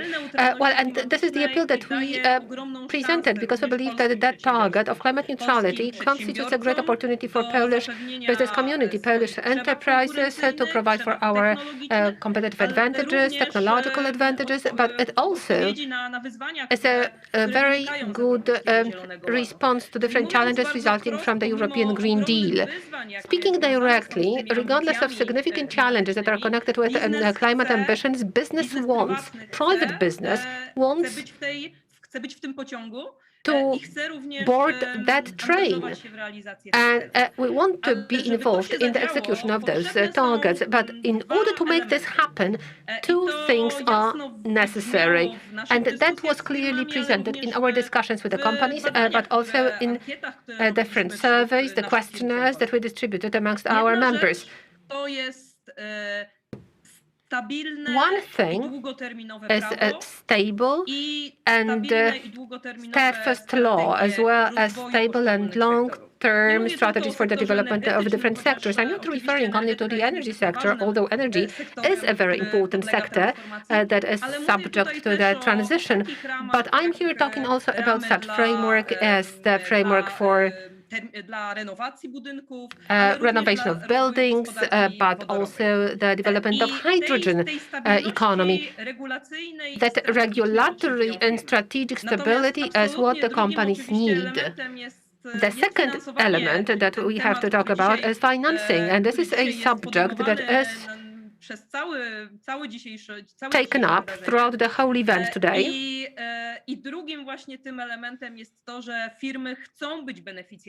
Another thing is that the companies want to be beneficiaries of transformation. They want to develop their competitiveness, they want to build new jobs in innovative sectors. Today, well, to conclude what I wanted to tell you, I really liked today what Commissioner Ferreira said during her today's address, when she said that we build and we should build or support these areas which generate added value. Private businesses, by means of the activities they are going to take up, and those activities they have already been undertaking, some of them have already declared the target of climate neutrality, it is to build and to support those areas that generate added value for the economy, for jobs, for the provision of the competitiveness of Polish enterprises in the international market. Thank you. Thank you very much, Director. Talking about business, I would like to ask about state-owned business and larger power companies, and this is a question of Director Dąbrowski. Our producers of electrical energy, how do you respond when you hear about those ambitious targets? Are they feasible? Are they attainable? Well, we can see that there is some breakthrough in the approach, but can you please tell us what it is like from the perspective of the Polish Committee of Electrical Energy? Well, good afternoon. Thank you very much for your question. Let me start with the statement that when we are here talking about this business is large businesses, large enterprises. They are also quoted on the stock exchange, and they are large businesses, and they are not really equal to state-owned companies. Whenever we are talking here about setting those targets, we have to keep in mind the whole list of different challenges they face. As Commissioner Pereira said, it is very important and very good that the European Commission realizes the order of magnitude of transition that will have to be conducted in Poland. She mentioned it herself, and she stressed it, I think, even as many as 3 times. From the perspective of the entities that belong to the energy sector, we have to keep in mind that there are quite many things to be implemented. On the business side, there will be a big list of things connected with the necessary investment, but it will be accompanied by the list of reforms that will have to be conducted by the government. And it is one of very important elements of the whole process of transformation. What we talked about before, when we talked about the regulatory framework and the financing to be guaranteed, those are prerequisites for that. The directions of transformation, the directions of transition. This is something that has been recently presented by the Polish government, and it happened at the time when the Polish energy policy by 2040 was presented and published. When we have a closer look at the whole process of transitions that will have to be implemented in Poland, amongst others pertaining to the production of electrical energy, we are able to see a number of diversification activities for the implementation of new technologies. And it is followed by the necessary significant financial outputs. That scope of investment represents the scale of challenges we face. The presentation of different financial instruments in a way which corresponds to the investments that will have to be implemented in Poland will certainly facilitate the attainment of the targets. Commissioner Ferreira also mentioned different elements that are connected with energy poverty. Just as investments will have to be carried out by energy power companies and reforms will have to be implemented by the government, but the cost of all these activities will be actually shifted on the shoulders of the end users of energy, regardless in which form it is going to be consumed. And first of all, we have to make sure that that cost is as low as possible, or at least that cost is rational. Thank you very much. I agree. But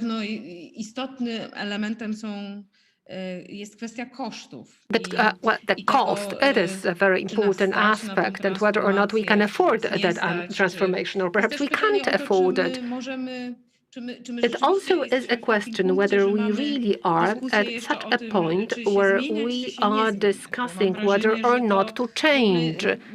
My feeling is that we can discuss the pace, the level of ambition, the type of sources, but watching the debate, I have a feeling sometimes that we are still considering whether we are moving ahead or standing in the same place. But I know that the Polish Economic Institute recently published an analysis on cost. So I would like to ask the director to refer to what you think about that, also from the perspective of the institution that you are in charge of and the perspective of the cost.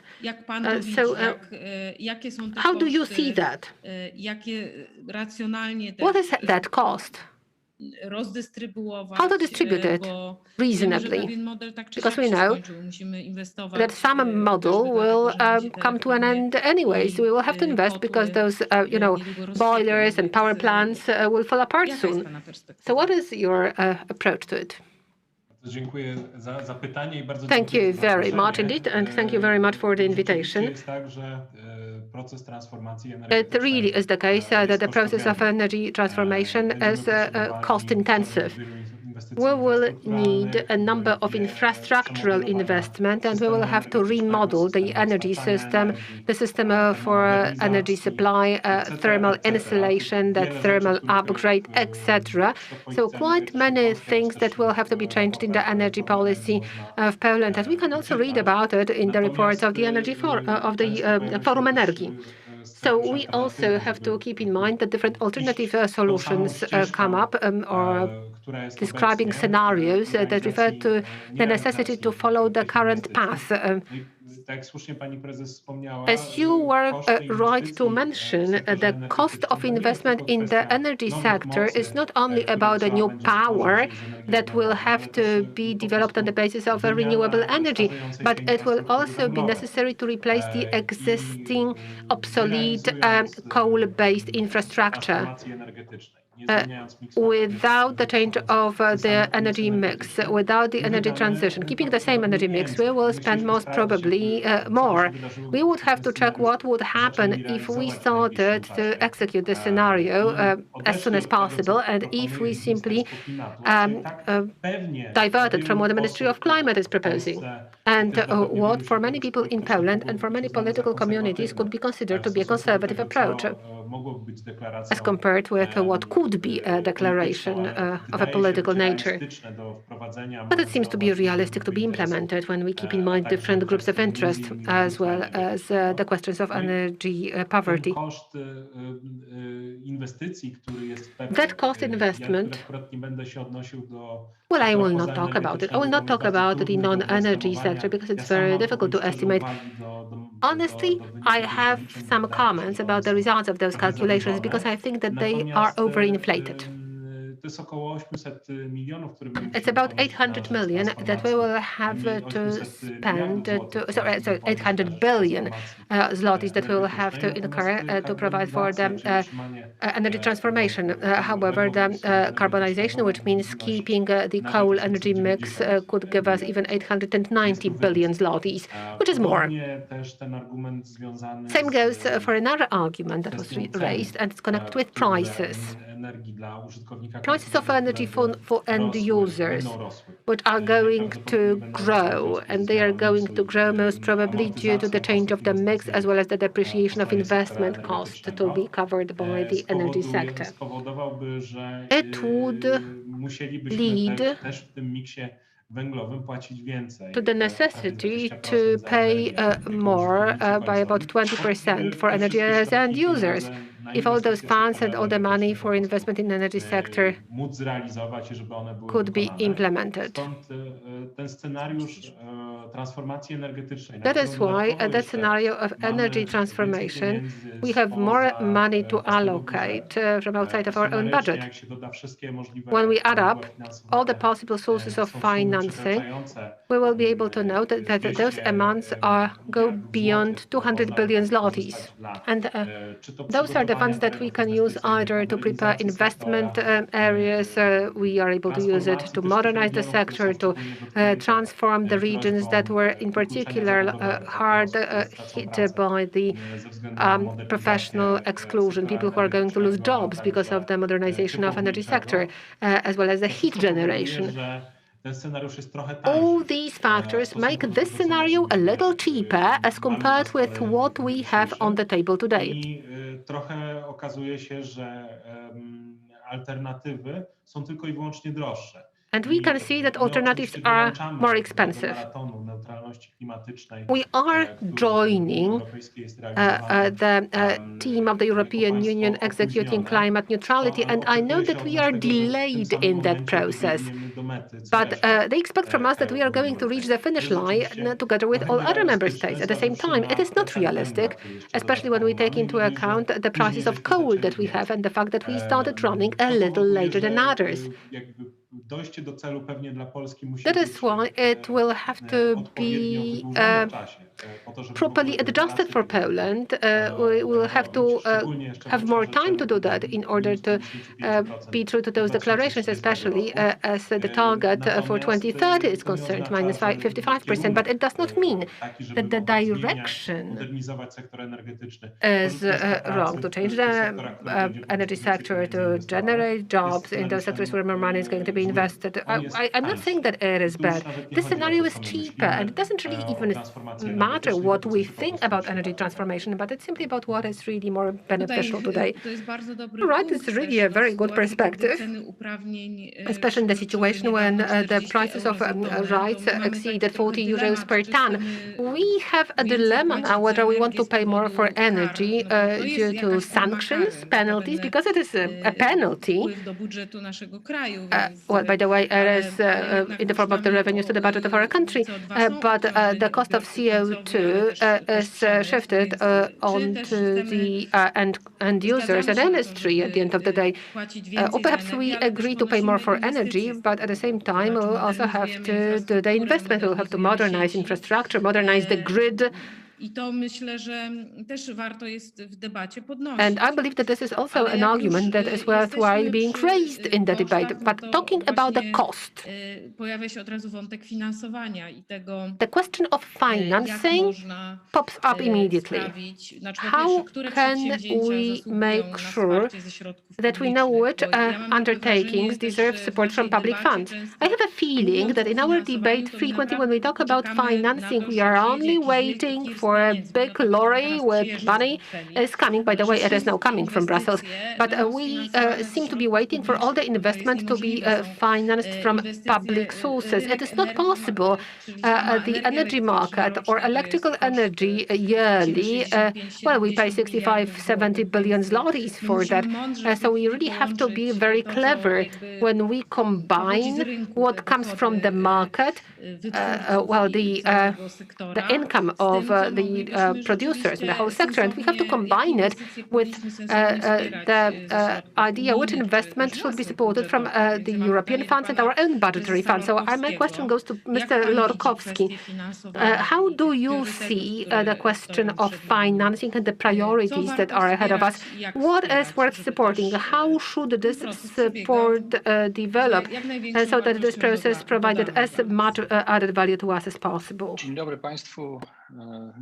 Good afternoon, ladies and gentlemen. Welcome. From the perspective of our fund, I would like to emphasize that we perceive ourselves as an important element of the system of financing energy transformation. We are an institution of 30 years of experience in the process. We are the largest one of the type in Poland, and we see, perhaps not lorries of money, but we see streams of funding that offer us an opportunity to effectively finance transformation. So other than our own state resources, the resources that we have on our hands as a fund, other than what's been discussed today, and here I'm talking about the National Recovery Plan, we also see the Modernization Fund. This is a contributive element within the emission trading system, and it offers offers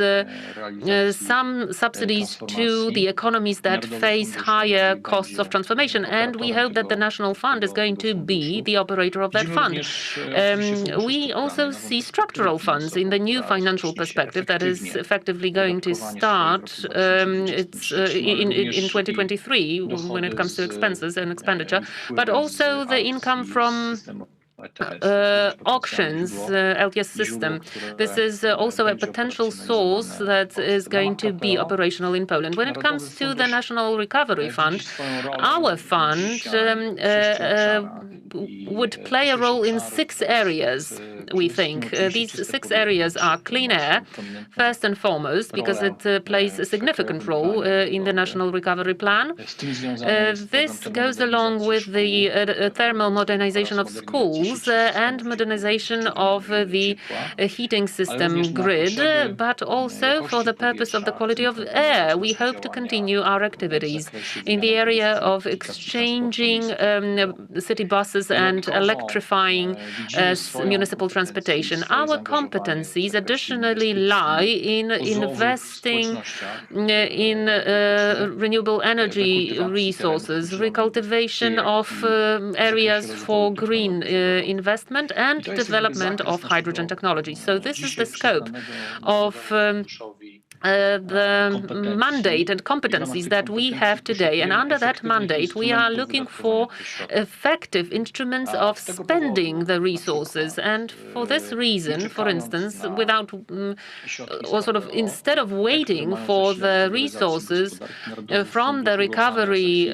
fund for hydrogen solutions, we are even now launching a program focusing on hydrogen solutions for Polish enterprises to prepare them and to finance investments supporting hydrogen technology, so that Polish enterprises can be more present in the value chain of the hydrogen-based economy, so that they are ready and they have technologies at the ready to take part in a high-scale use of hydrogen technologies. The same goes for clean air.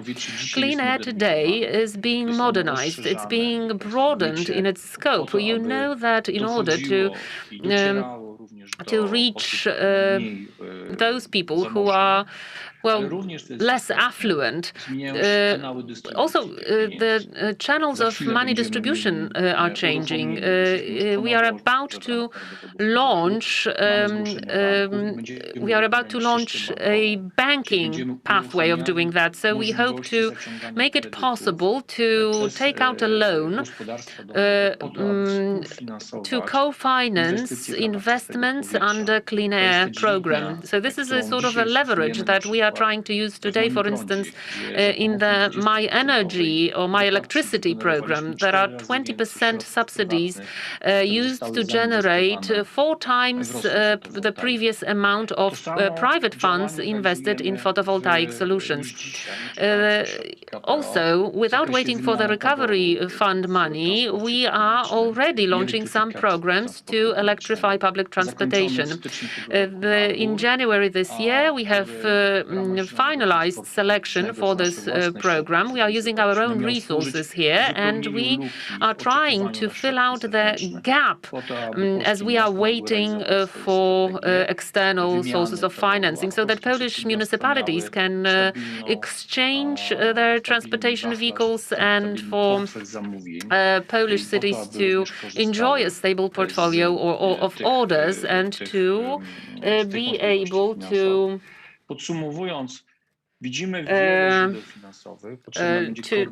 deal with the new situation. So we see various sources of financing. We have to clearly demarcate them. We see that there are certain competencies of our fund within the recovery plan, and these competencies are very clearly delineated in the document that the government presented for social consultations. And, well, today we are reforming specific tools, specific instruments that we have at our disposal as a fund, so that that we can ensure financing, private financing or private co-financing, development of technology, own technologies, national technologies developed by Polish enterprises so that Polish enterprises can participate in this entire process. And we are also developing financial instruments to engage other professional participants of the market, like banks, for instance, and involve them in distribution of funds that hopefully in the future the National Fund will be distributing. Thank you so much. I have a question to make things a little bit more precise. The details of operating the modernization fund, because we haven't really been discussing that fund too much today. Do you know any of these details at this point? Last week, the Council of Ministers adopted a draft of a law that would implement to some extent parts of the ETS directive. It's about modernization fund, among others. And under that draft that is now being sent over to the Parliament, there were certain schemes defined according to which the modernization fund in Poland will be implemented. Thank you, because this is, I think, an important tool, an important instrument that is being financed by contributions from more affluent European countries under the ETS system. And now the question to Mr. Proppe. Could you please present your own perspective, your own view, looking from the perspective of an NGO? Because we've heard from many points of view so far, but what is your opinion on, climate, environment? How do we reach these goals that are facing us? How do we do it in a smart way without too much exploitation? Because it's not about, us finishing ourselves off as a country, because it's about building our potential, building our capacity, both in the economy and in the society, so that we get involved in education as well. So what is your point of view? Thank you very much. Thank you for having me here during this discussion. Right, this is like all the previous speakers said, we are facing huge challenges, and we are slightly behind, since we have a lot of baggage from the previous era, but we are also behind when it comes to reform activities, and these are very complicated things to be done. Talking about energy, in my previous life in 2014, as we were implementing asset management in Polish energy companies, we knew back then that these technologies had to be abandoned because technically speaking, they were just useless. It's been 6 or 7 years later, and we are still there in a completely same position. So I remember when back in January 2020 in Katowice, we were talking about the Just Transition Fund. There was a large conference there with the participation of various representatives of our neighbors, the Czech Republic, Slovakia, Romania. They were all presenting their attitude to building these plans in a participatory manner, because it was difficult to do it on our own. And then the representative of the Ministry of Funds said that we will bring the plan to you from Warsaw. Perhaps it was not really brought from Warsaw, but rather from Katowice, from the Institute of Urban Development, of the development of urban areas. But we all know how that ended. Finally, collaboration has opened, and I'm glad that it did. I hope that the same is going to go for our collaboration when we talk about the Recovery Fund, because when we discuss, huge resources, huge finances that have to be utilized very quickly, because the perspective of their availability is rather short. We heard from previous speakers that this is not very simple to obtain. We know that this is not just, something that can be spent on styrofoam. It's about us showing that energy use of specific building is in fact reduced. It's not about just purchasing some carriages for Polish railways.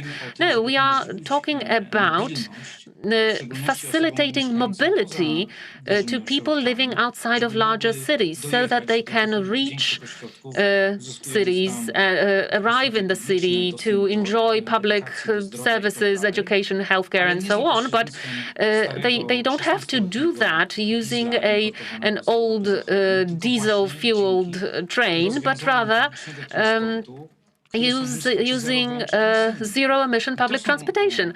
So these are very difficult topics, and we have to talk about them, all of us together. We have to define them. We don't really have much time to spare to define the indices. If you read the National Recovery Plan today, and you see that the number of drones is one of the indices, how do we use them? How do these drones solve a systemic problem of our country? Because if we are talking about emissions in agriculture, introducing new technologies, then yes, perhaps drones would have a role to play there, but perhaps something completely different should be used. This should be left in the hands of the entrepreneurs. They will know what to do and how to handle it.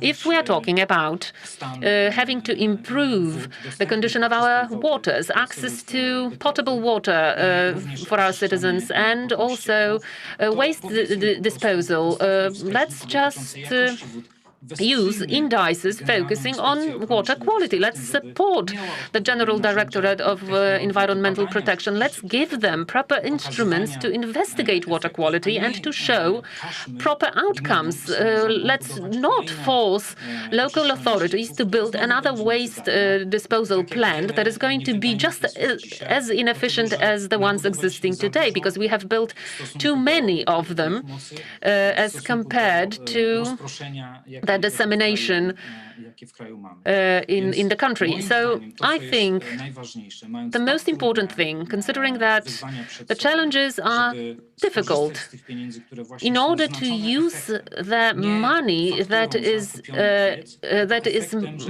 linked to outcomes, not invoices or receipts, but linked to outcomes. If we are talking about public utility buildings, they have to become energy independent, for instance. So I think it's good that this program is focusing on schools as well, because thermal modernization of schools is going to show the younger generation what this whole transformation is about. But let's include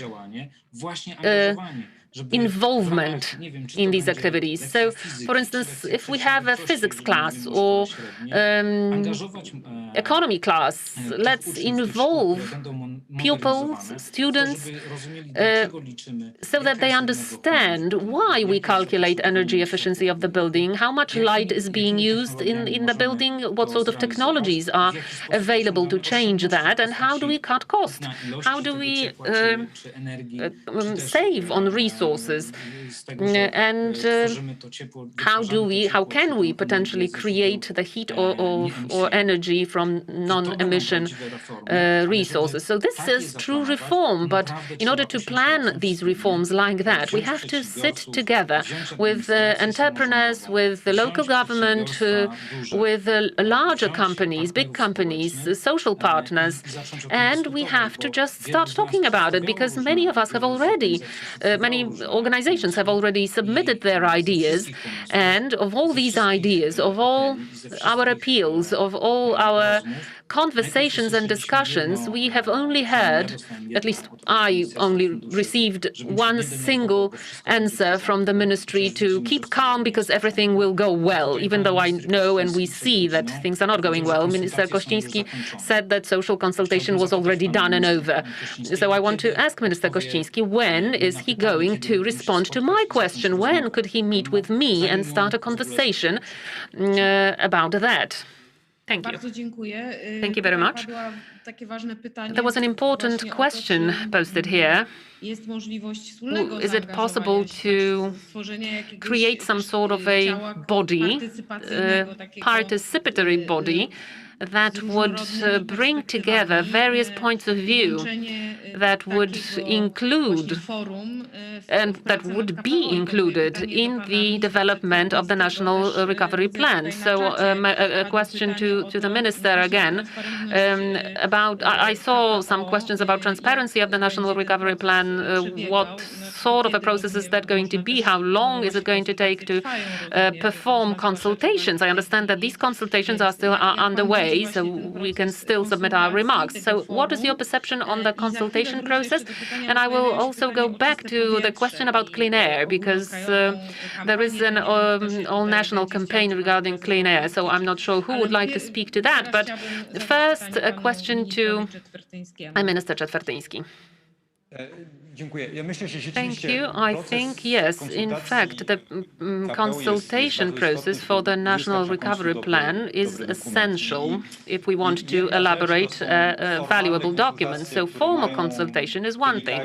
That formal consultation is a result of a legal framework. They have to happen in a specific time frame. But there is also another issue, the manner in which it happens and the way we proceed for months when reflecting about the National Recovery Plan.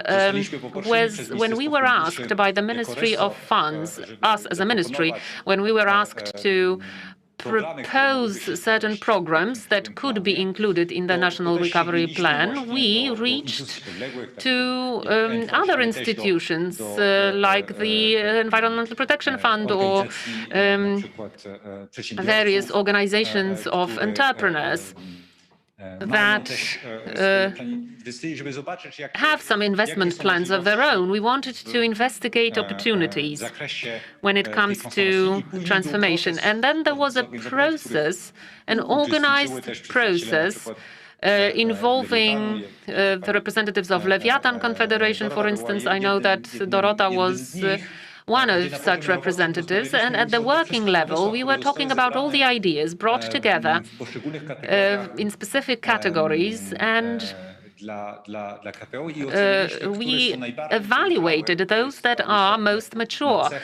It's an important feature in the context of any plan that has to be settled and accounted for in a very short time frame until 2026. So we had to evaluate whether the ideas that we had were realistically able to happen under this short time frame.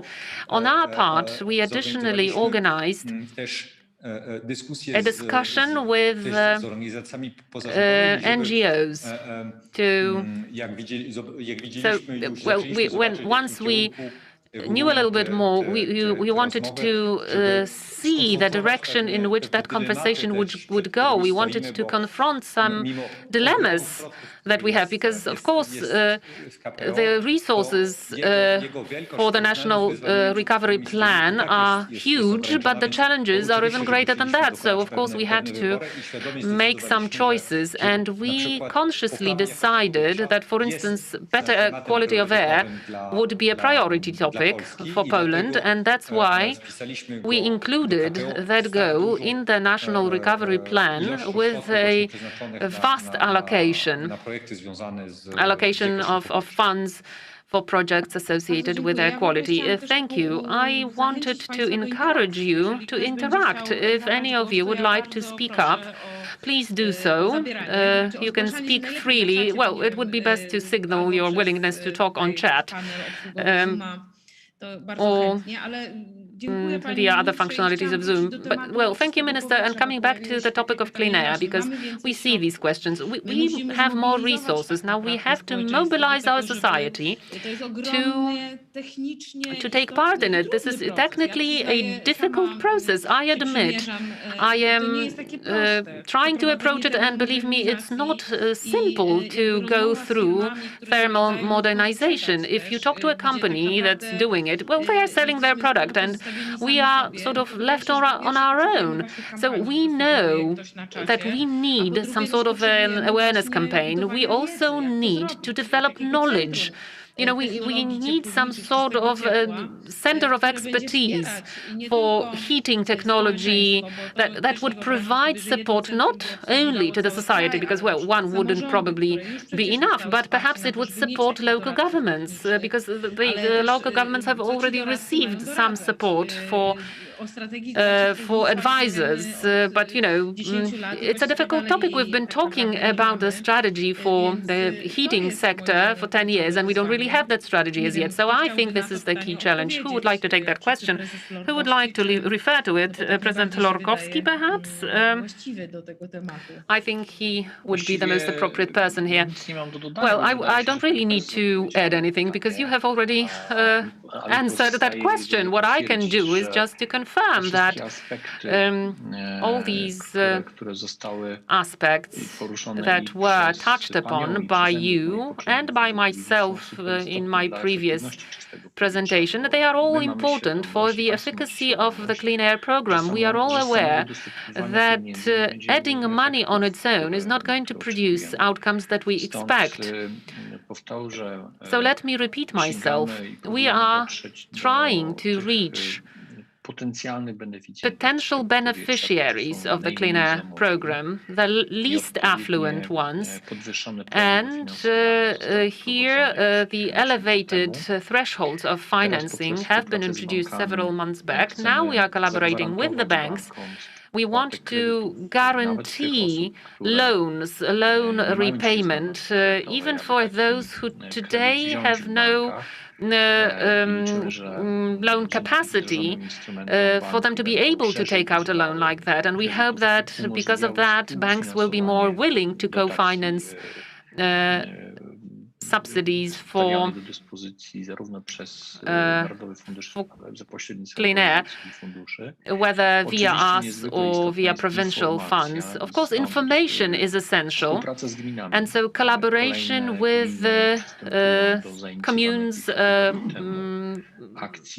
more local governments are now joining in our action, our initiative, and local governments are going to receive money for awareness campaigns. Even today, they are getting money for just filling out an application, so they are being awarded for it. Today, also, we have a functioning system of energy advisors. Such advisors are now operating in provincial branch offices of the fund. They are financed from EU money, and I guess in the future we need a discussion about how to bring these advisors closer to the beneficiaries and what are they advising on. Since we are talking about climate neutrality, it's important to know what their expertise is. The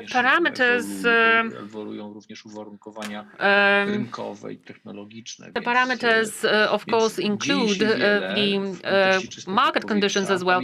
When it comes to clean air, we have to remember that this is not the only source of financing. It is not the only indicator, financing indicator to evaluate efficacy, because there is another source, namely the thermal modernization tax credit that can be put in your tax statement. This is targeting different recipients, but we're talking about additional 3 billion zlotys that is being deducted from taxes every year. And this shows that investment is in fact happening, that it's going on. So this is a process, I think. This is, since it's very disseminated, it's also very complicated and it requires time. It takes multifaceted activities and actions, but since we do have or do expect some resources from the National Recovery Fund, as the minister stipulated, and owing to the fact that clean air has been granted priority by the ministry, as a national fund, we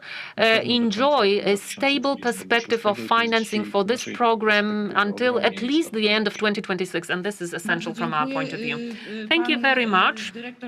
And now Director Dąbrowski and Mr. Proppe chatted me that he just wanted to very shortly refer to the clean air topic. Right, thank you. Yes, I just wanted to shortly react. can we make this program even more effective? I think it's excellent that the banks are being included. Switching, coal-based furnace to a coal-based furnace is not an excellent idea. This could be improved, but let's use new ideas. Let's use British or Finnish solutions where you involve multiple entities to solve very complicated problems, because President Łąkowski was telling an absolute truth. All these mechanisms, the support, the involvement of local communes, advisors, all that is working. But, that goes to people who are in fact aware, who are looking for solutions. But those who are truly energetically disadvantaged, they are not looking for that information. They don't even know how to go about it. But there are many social organizations that provide support to such people, to people who are not that aware, not as savvy when it comes to improving their status of living. And these organizations could be potentially involved in actually handling all the formalities for such people. We've got 20% of residential buildings without regulated ownership. So other organizations could handle that and solve that problem. Perhaps they could suggest some solutions that could be employed here. So really, let's collaborate, let's be open. That intergenerational forum, this is something that is a key idea, because it would let us work all together to use these resources. That's one thing, but also to ensure a better tomorrow for our country. Thank you very much. Now, Director Dąbrowski wanted to speak. I'm understood about the heating sector. Yes, it's about heating sector and clean air, because we are used to thinking about clean air in the categories of a program that is operated by the government. But I think it would be good to consider the time perspective is very short with these resources. So it would be good to utilize these resources for very mature projects.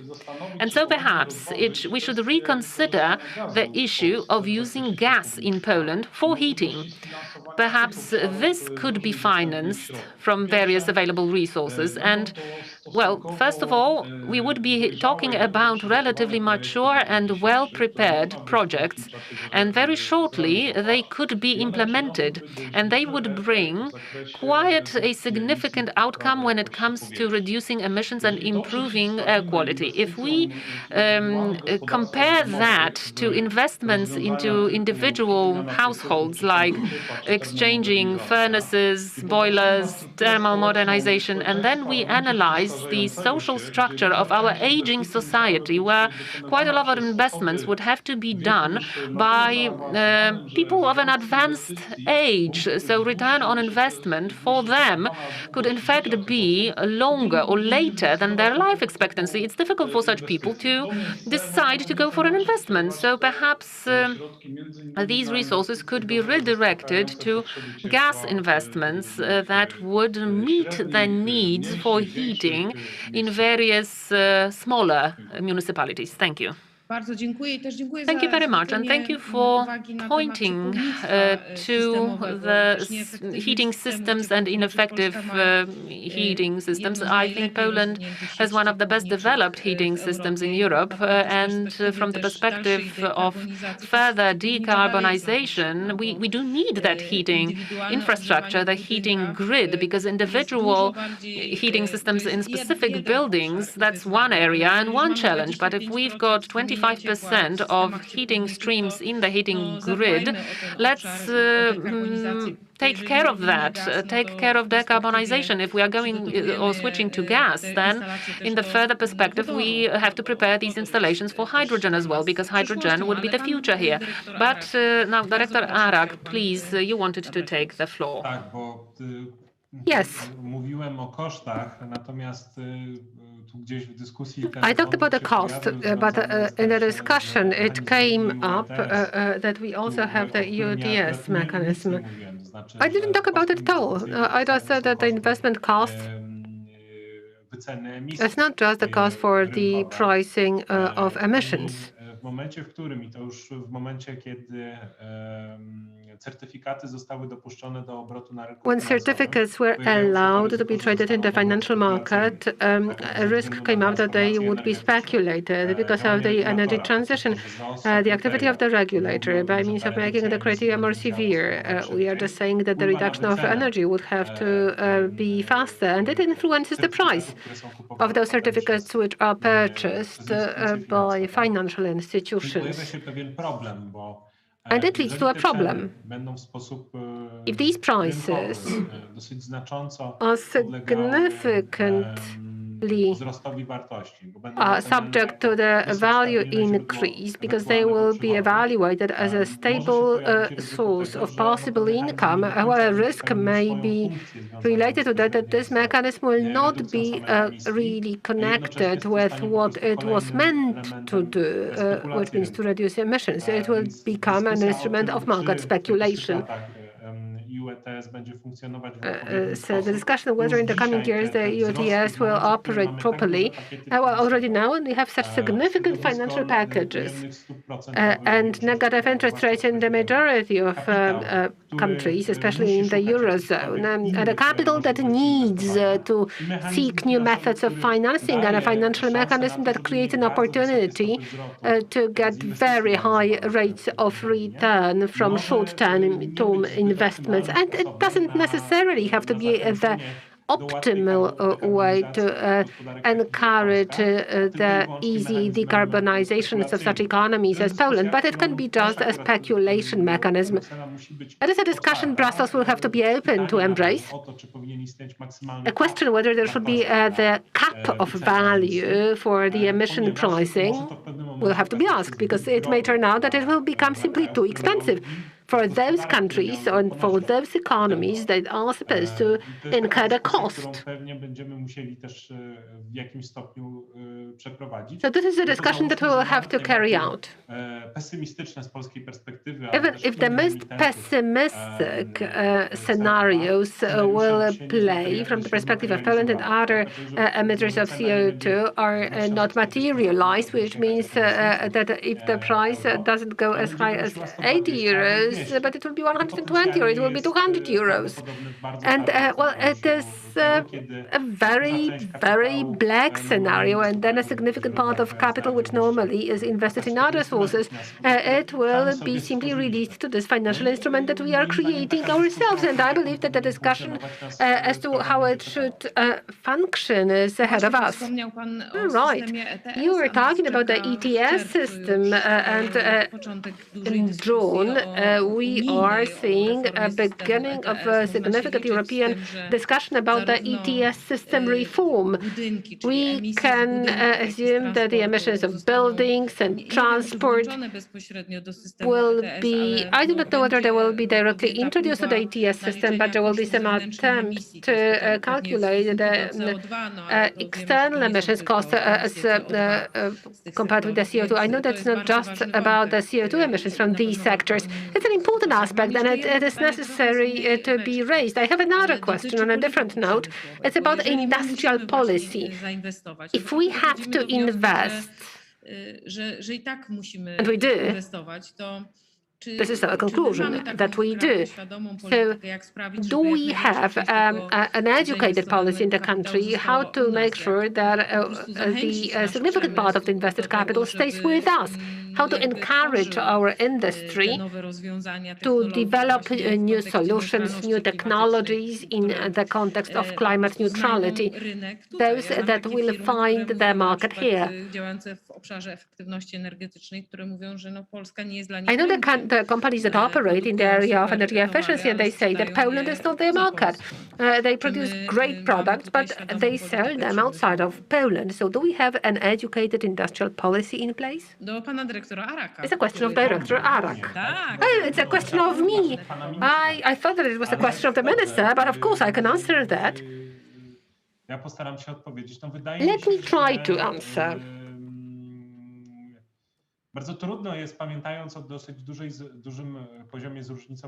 We have to keep in mind a significant degree of diversification regionally. energy transformation is a regional subject in Poland. We have some islands of communities that are more hit by the problem. And even if you are aware that this change will have to be introduced, it is still the case that these are the places where it is easier to oppose to the general policy that is being carried out in the EU or in Poland.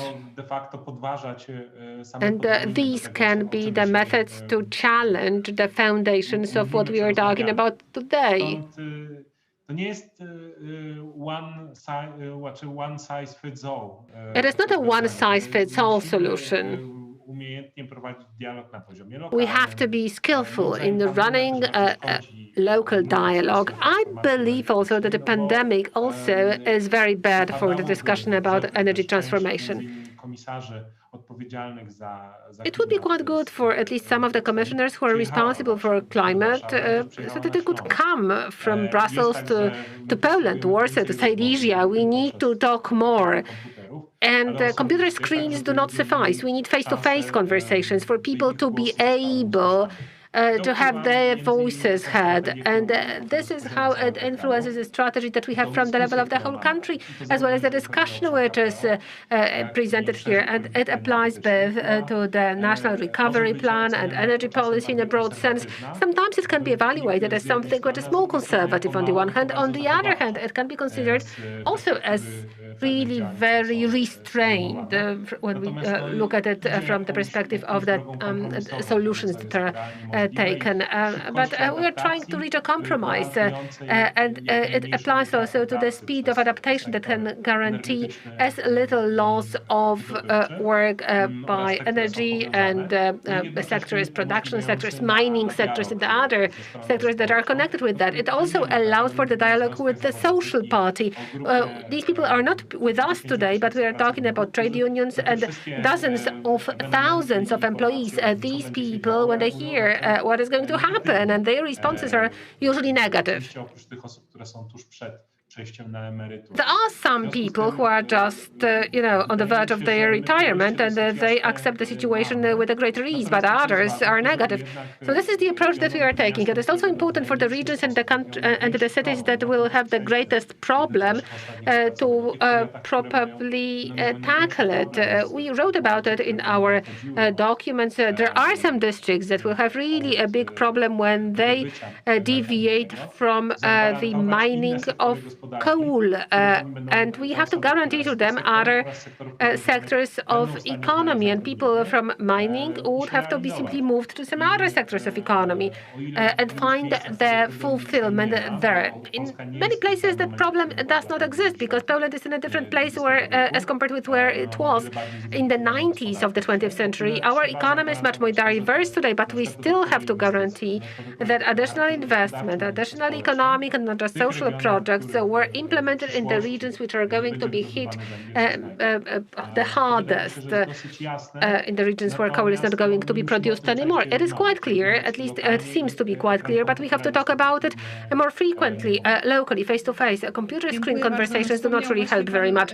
Thank you very much. You touched on just transformation or just transition. And now I would like to ask a question of the Mrs. Zawadzka-Stępniak, and I can see that you are also asking for the floor.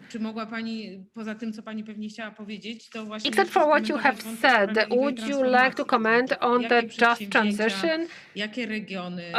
Which undertakings are presented here? Which regions are going to be included? What should this program be like? Have we really learned the lessons from the 90s? Can the transition be conducted in such a way that people do not feel that they are cheated and that people are not abandoned?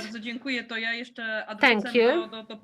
In response to what was said about industrial policy, before I move on to the questions that you are asking me,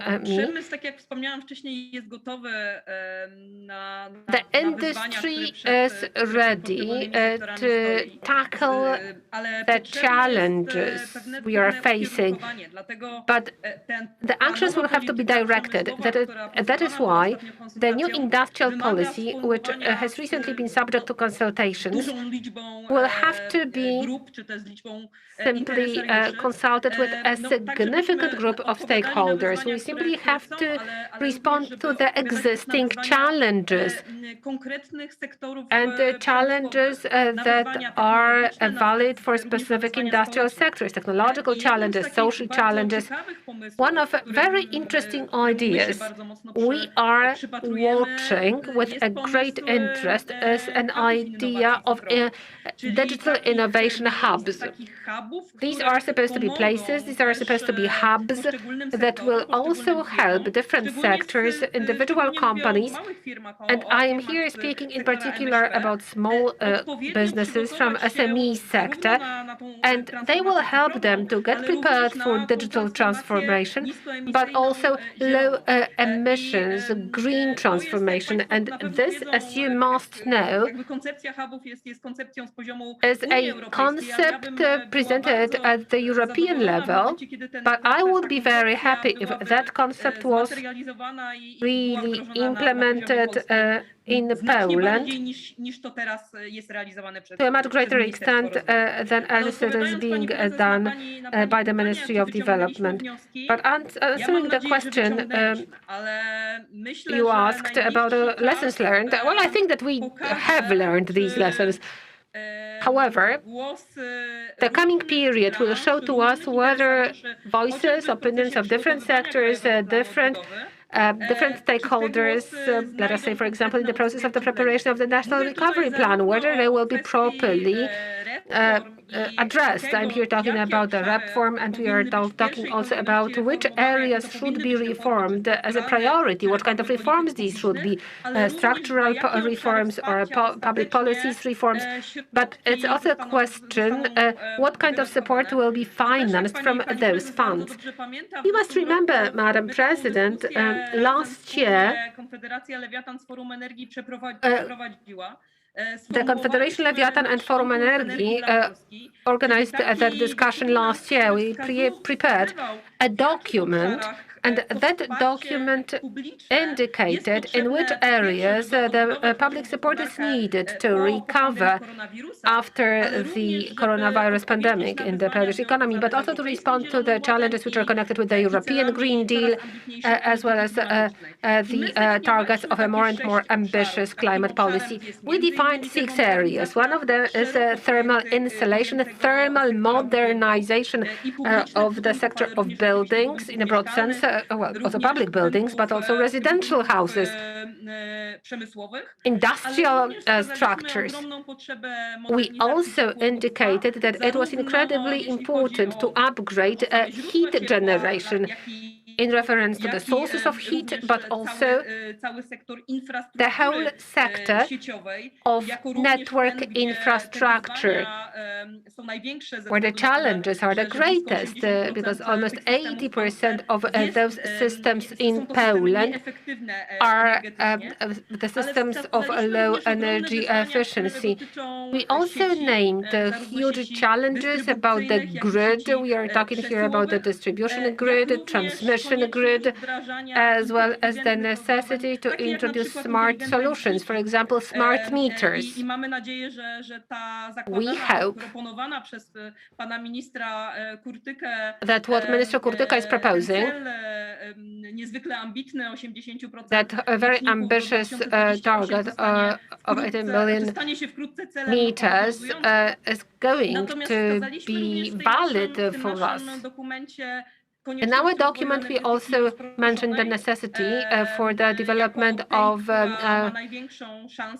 distributed energy, and it has the greatest opportunity to fulfill the needs at the level of households and businesses. It also applies to the necessity of low emission and zero emission transport. It applies both to public transport, but also individual transport.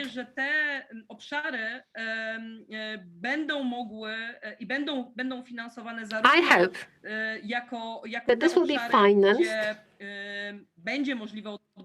as the areas where it will be possible for the development of the Polish economy, development of new jobs, as well as new solutions by Polish enterprises. But we hope that those solutions will help to mitigate the consequences in those areas that are covered by the plans of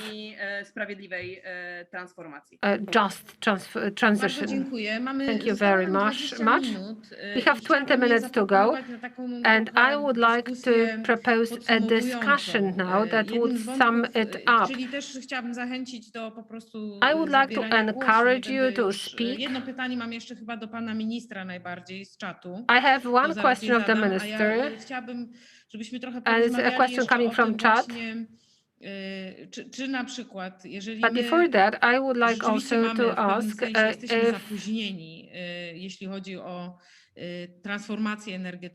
if we are delayed in energy transformation, is it really a barrier for us, or is it an additional opportunity for us? Because I think that most of the countries that 20 years ago incurred the cost, and they also have to be modernized all the time, and it's not really very good for us. And now we can take a leap to the future, for example, in the direction of introducing of energy solutions in the heat generation. Perhaps you will want to talk about it. There is a question coming from chat. I do not know whether it's the case, but someone is writing that 20 billion zlotys is going to be the funds, the incomes connected with the CO2 emissions this year. It's going to be the revenue to the state budget in Poland. Are there any plans to use the funds that are going to come as part of the rights to emissions budget? How are we going to spend it? Or how you intend to spend it? Minister, are you going to answer the question? Well, very much so, but I also would like to respond to what was said earlier. One of the questions which were asked and what we can learn from those countries that started the process of transformation before us. So, starting from the question that was asked in the chat window, let me say that we are preparing now the law to create a new instrument in Poland that will allow for the use of the auction revenues for the transformation of our energy sector. This decision was made by the Council of Ministers, and now we are waiting on specific laws how to use those revenues from the auctions for transformation. We will want to develop a special fund for energy transformation that is going to get about 40% of the revenues from the auction. It will allow us to support the energy transformation. It is a key element in our transformation, and it applies both to the influence of the activities in that sector that will have for the reduction of emissions, as well as the significance for the whole competitiveness of the Polish economy. And this is a very important question. So let me go back to the question that was asked here, and this is a question about the connection of climate policy with the industrial strategy. I would say here that the climate policy has environmental objectives, but it also has a very important economic dimension. The fact that as a state we are embarking on the path of transformation, it's not just for the purposes of the air quality improvement as well as the emissions reduction, the improvement of climate policy. It's also about the improvement of the economic potential. It's about the development of new technologies, and it's also about new opportunities for development for the Polish companies. With every significant technology change, many new areas develop, new sectors develop, and there, the companies like ours, those companies that already have some experiences,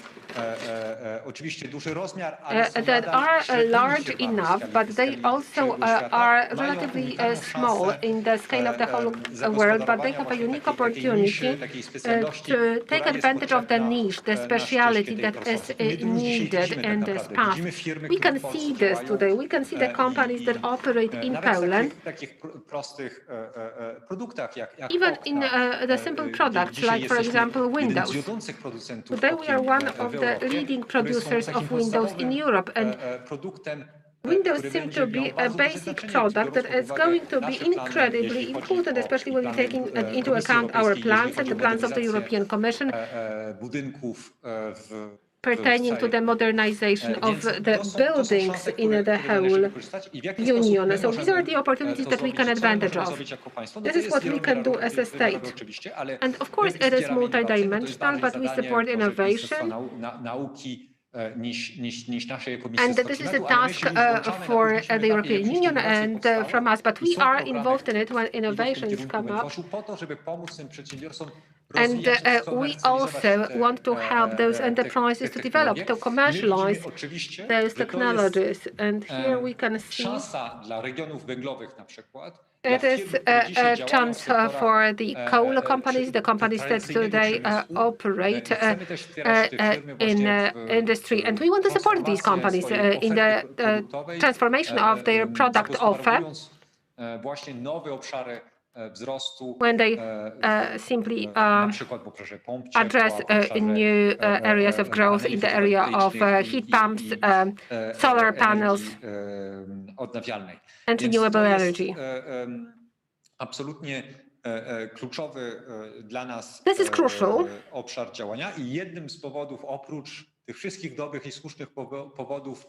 One of very important reasons is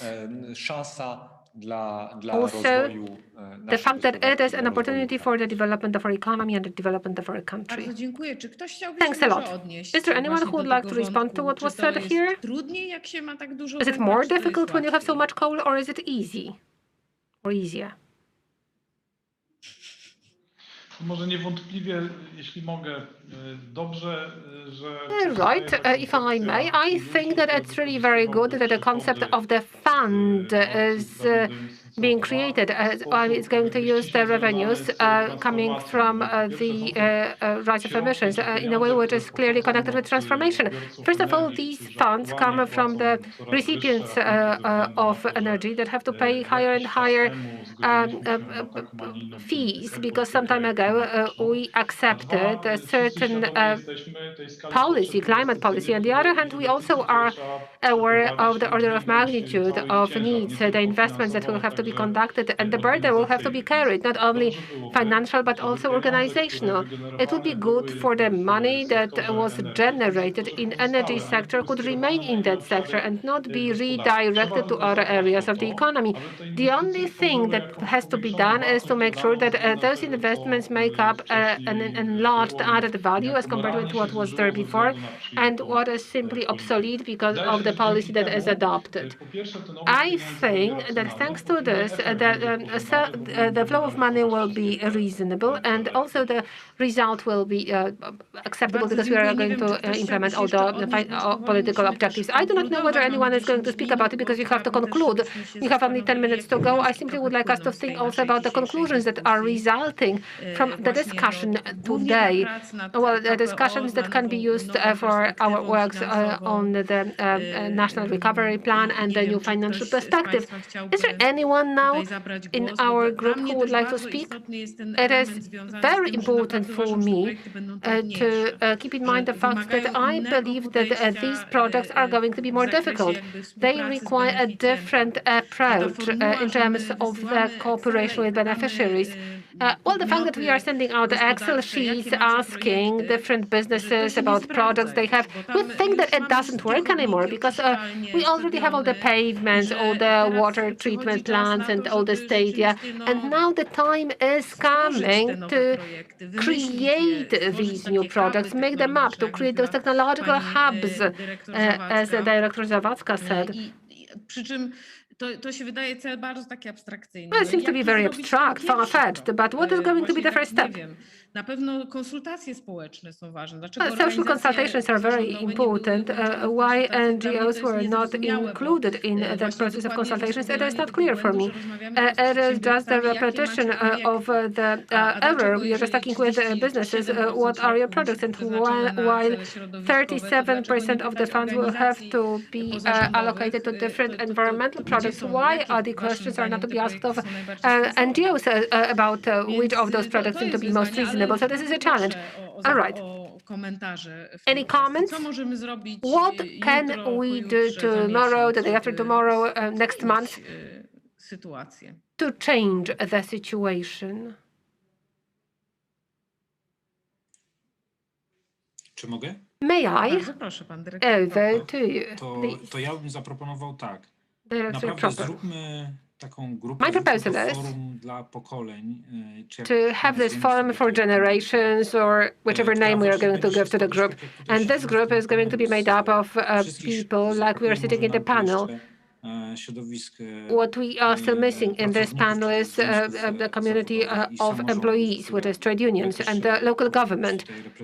Those are entities that will have to be represented in such a group. And let us try to ask those huge questions, at least now. And that process of consultation, if I understand correctly, today's meeting of the subcommittee that was organized during our panel is going to be both about the new partnership agreement as well as the Polish recovery plan. And it's really very good that we are going to talk about those two big instruments, because there will be a problem of demarcation that's going to be settled, etc.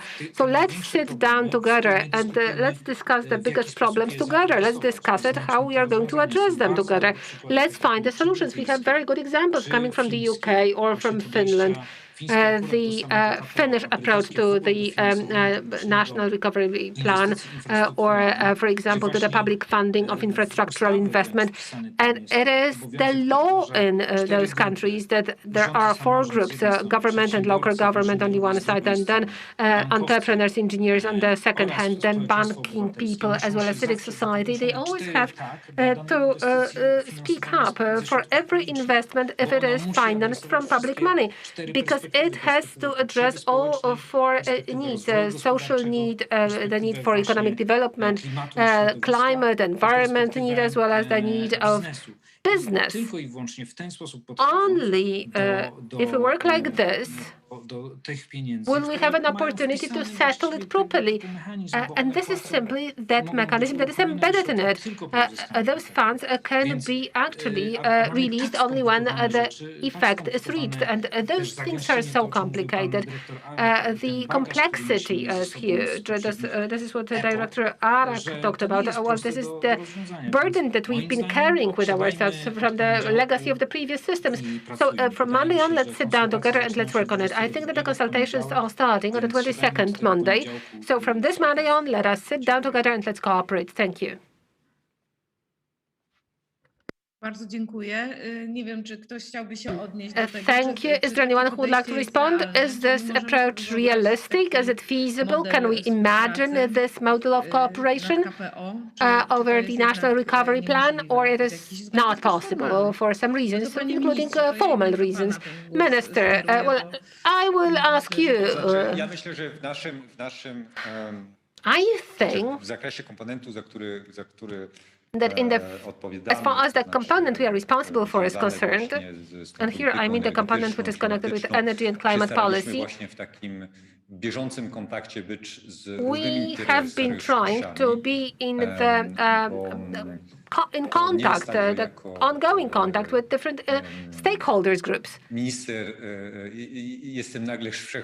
It's not that I'm well, a person who knows everything, omnipresent and in the know. It's not that I have better ideas than different stakeholders. Without that, the result of the work would be lesser. So at different stages, we have been trying to involve different stakeholders in our reflection process. I also know the Ministry of Funds is also talking with NGOs ustrukturyzować taki dialog, więc myślę, że niebawiem coś So I believe that soon something will be organized. But perhaps I would like to leave it for them to tackle. Let me revisit the previous question. I forgot when I was answering the previous question, I forgot one thing to mention. There are several important changes. Or some positive aspects that are contributed here to the transformation process. First of all, the cost of technology has gone down recently. And it leads to what Director Arak talked about, the cost of different investment options. The cost of operation may be more expensive, I realize that, but the cost of the implementation of the investment is lesser.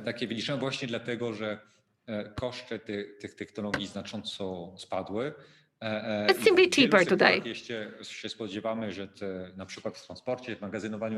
And different transport, in different sectors, in transport, in energy storage, there will be more progress.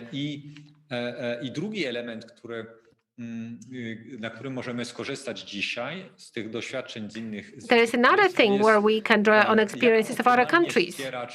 And it pertains to how we can support the process of transformation in the optimum way. How we can do this, at the same time minimizing the cost for the state, for the citizens, for the society.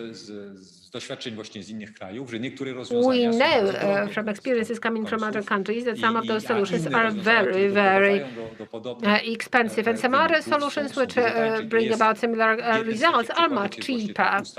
And one of those examples is the offshore wind farms law. And here, the state, by providing its guarantees, decreases the risk for investors, and it enables the investment in such large projects, taking over some of the risk, but it does not invest all the funds from its own budget. So that the wind farms are established. So such experiences from other countries can be something that we can utilize in order to cut the cost, to reduce the cost of transformation. And both the technological element comes into play here, as well as a smart approach to the financial support from state budget. So these are the elements that we have included in the plan. We try to develop an optimum plan for transformation in Poland. Thank you very much, Minister. I think this was an excellent summary of our entire discussion, so I'm not sure if anyone else would like to add a sentence or two to that, but if not, then I think this was a very positive summary, showing that change can be, well, it can be approached as a punishment from God, but it can also be approached as a chance, as an opportunity for creating new jobs and developing the economy. So I think this is the way we should think. This is the way we should approach the new financial perspective. I feel bad that we haven't really spoken too much about regions and cities today. I think this is the part that was missing from our conversation. Perhaps this was, well, because of the background that we represent. We had a sort of a dilemma, because if we invited a single region, then everyone else would feel left out. So we sort of hesitated here before we did that when we were building the agenda for this meeting. But I just wanted to thank all of you very much for having this discussion, for sharing your expertise. This is, I think, essential these days, that we talk, that we know how to elaborate some sort of a consensus, because different viewpoints, this is, I think, a good thing in general. We just have to talk about it. We have to argue, and we have to develop some sort of a compromise on the basis of reliable analyses. And that's why I think what we should wish to all of us is a discussion like that. So I want to thank you, and I encourage you to follow us, to follow all the institutions that are being represented here. So now over to Aleksandra Dziadykiewicz. Thank you very much. Right. We also would like to thank you for this entire debate. A big thank you to all our panelists. The conclusion, well, there are multiple conclusions, more than just one, but it seems that the key issue is collaboration. The change that lies ahead cannot be done otherwise. We have a lot of money from the EU. That money can be used. We have to spend it in a smart way. We have to propose reforms and changes that focus on the future and that will serve future generations. So collaboration between the government, local authorities is crucial. And we have to make sure that the reforms we want to implement are well planned so that the European Commission can evaluate it positively, assign a lot of points to it and allocate the money. So big thank you to everyone, to all those of you who logged into our conference, who watched and listened. We are closing this event now, but you have to admit that 3 hours of a meeting full of content, full of pointers regarding how we should manage the EU funds and a debate to close it off. So that's a lot of content to consider. My name is Aleksandra Dziadykiewicz. I represent Forum Energii. Forum Energii was the organizer of this event and this debate entitled Energy Climate Budget, Forum for the New Financial Perspective of the European Union. Thank you very much for taking part in our event. Thank you for so many of you being here on both our YouTube channels. The recording of this conference is going to be available on our YouTube channel as well. So everything that happened on the way will be used, I'm sure, because there were so many pointers today. So thank you very much and hope to see you again.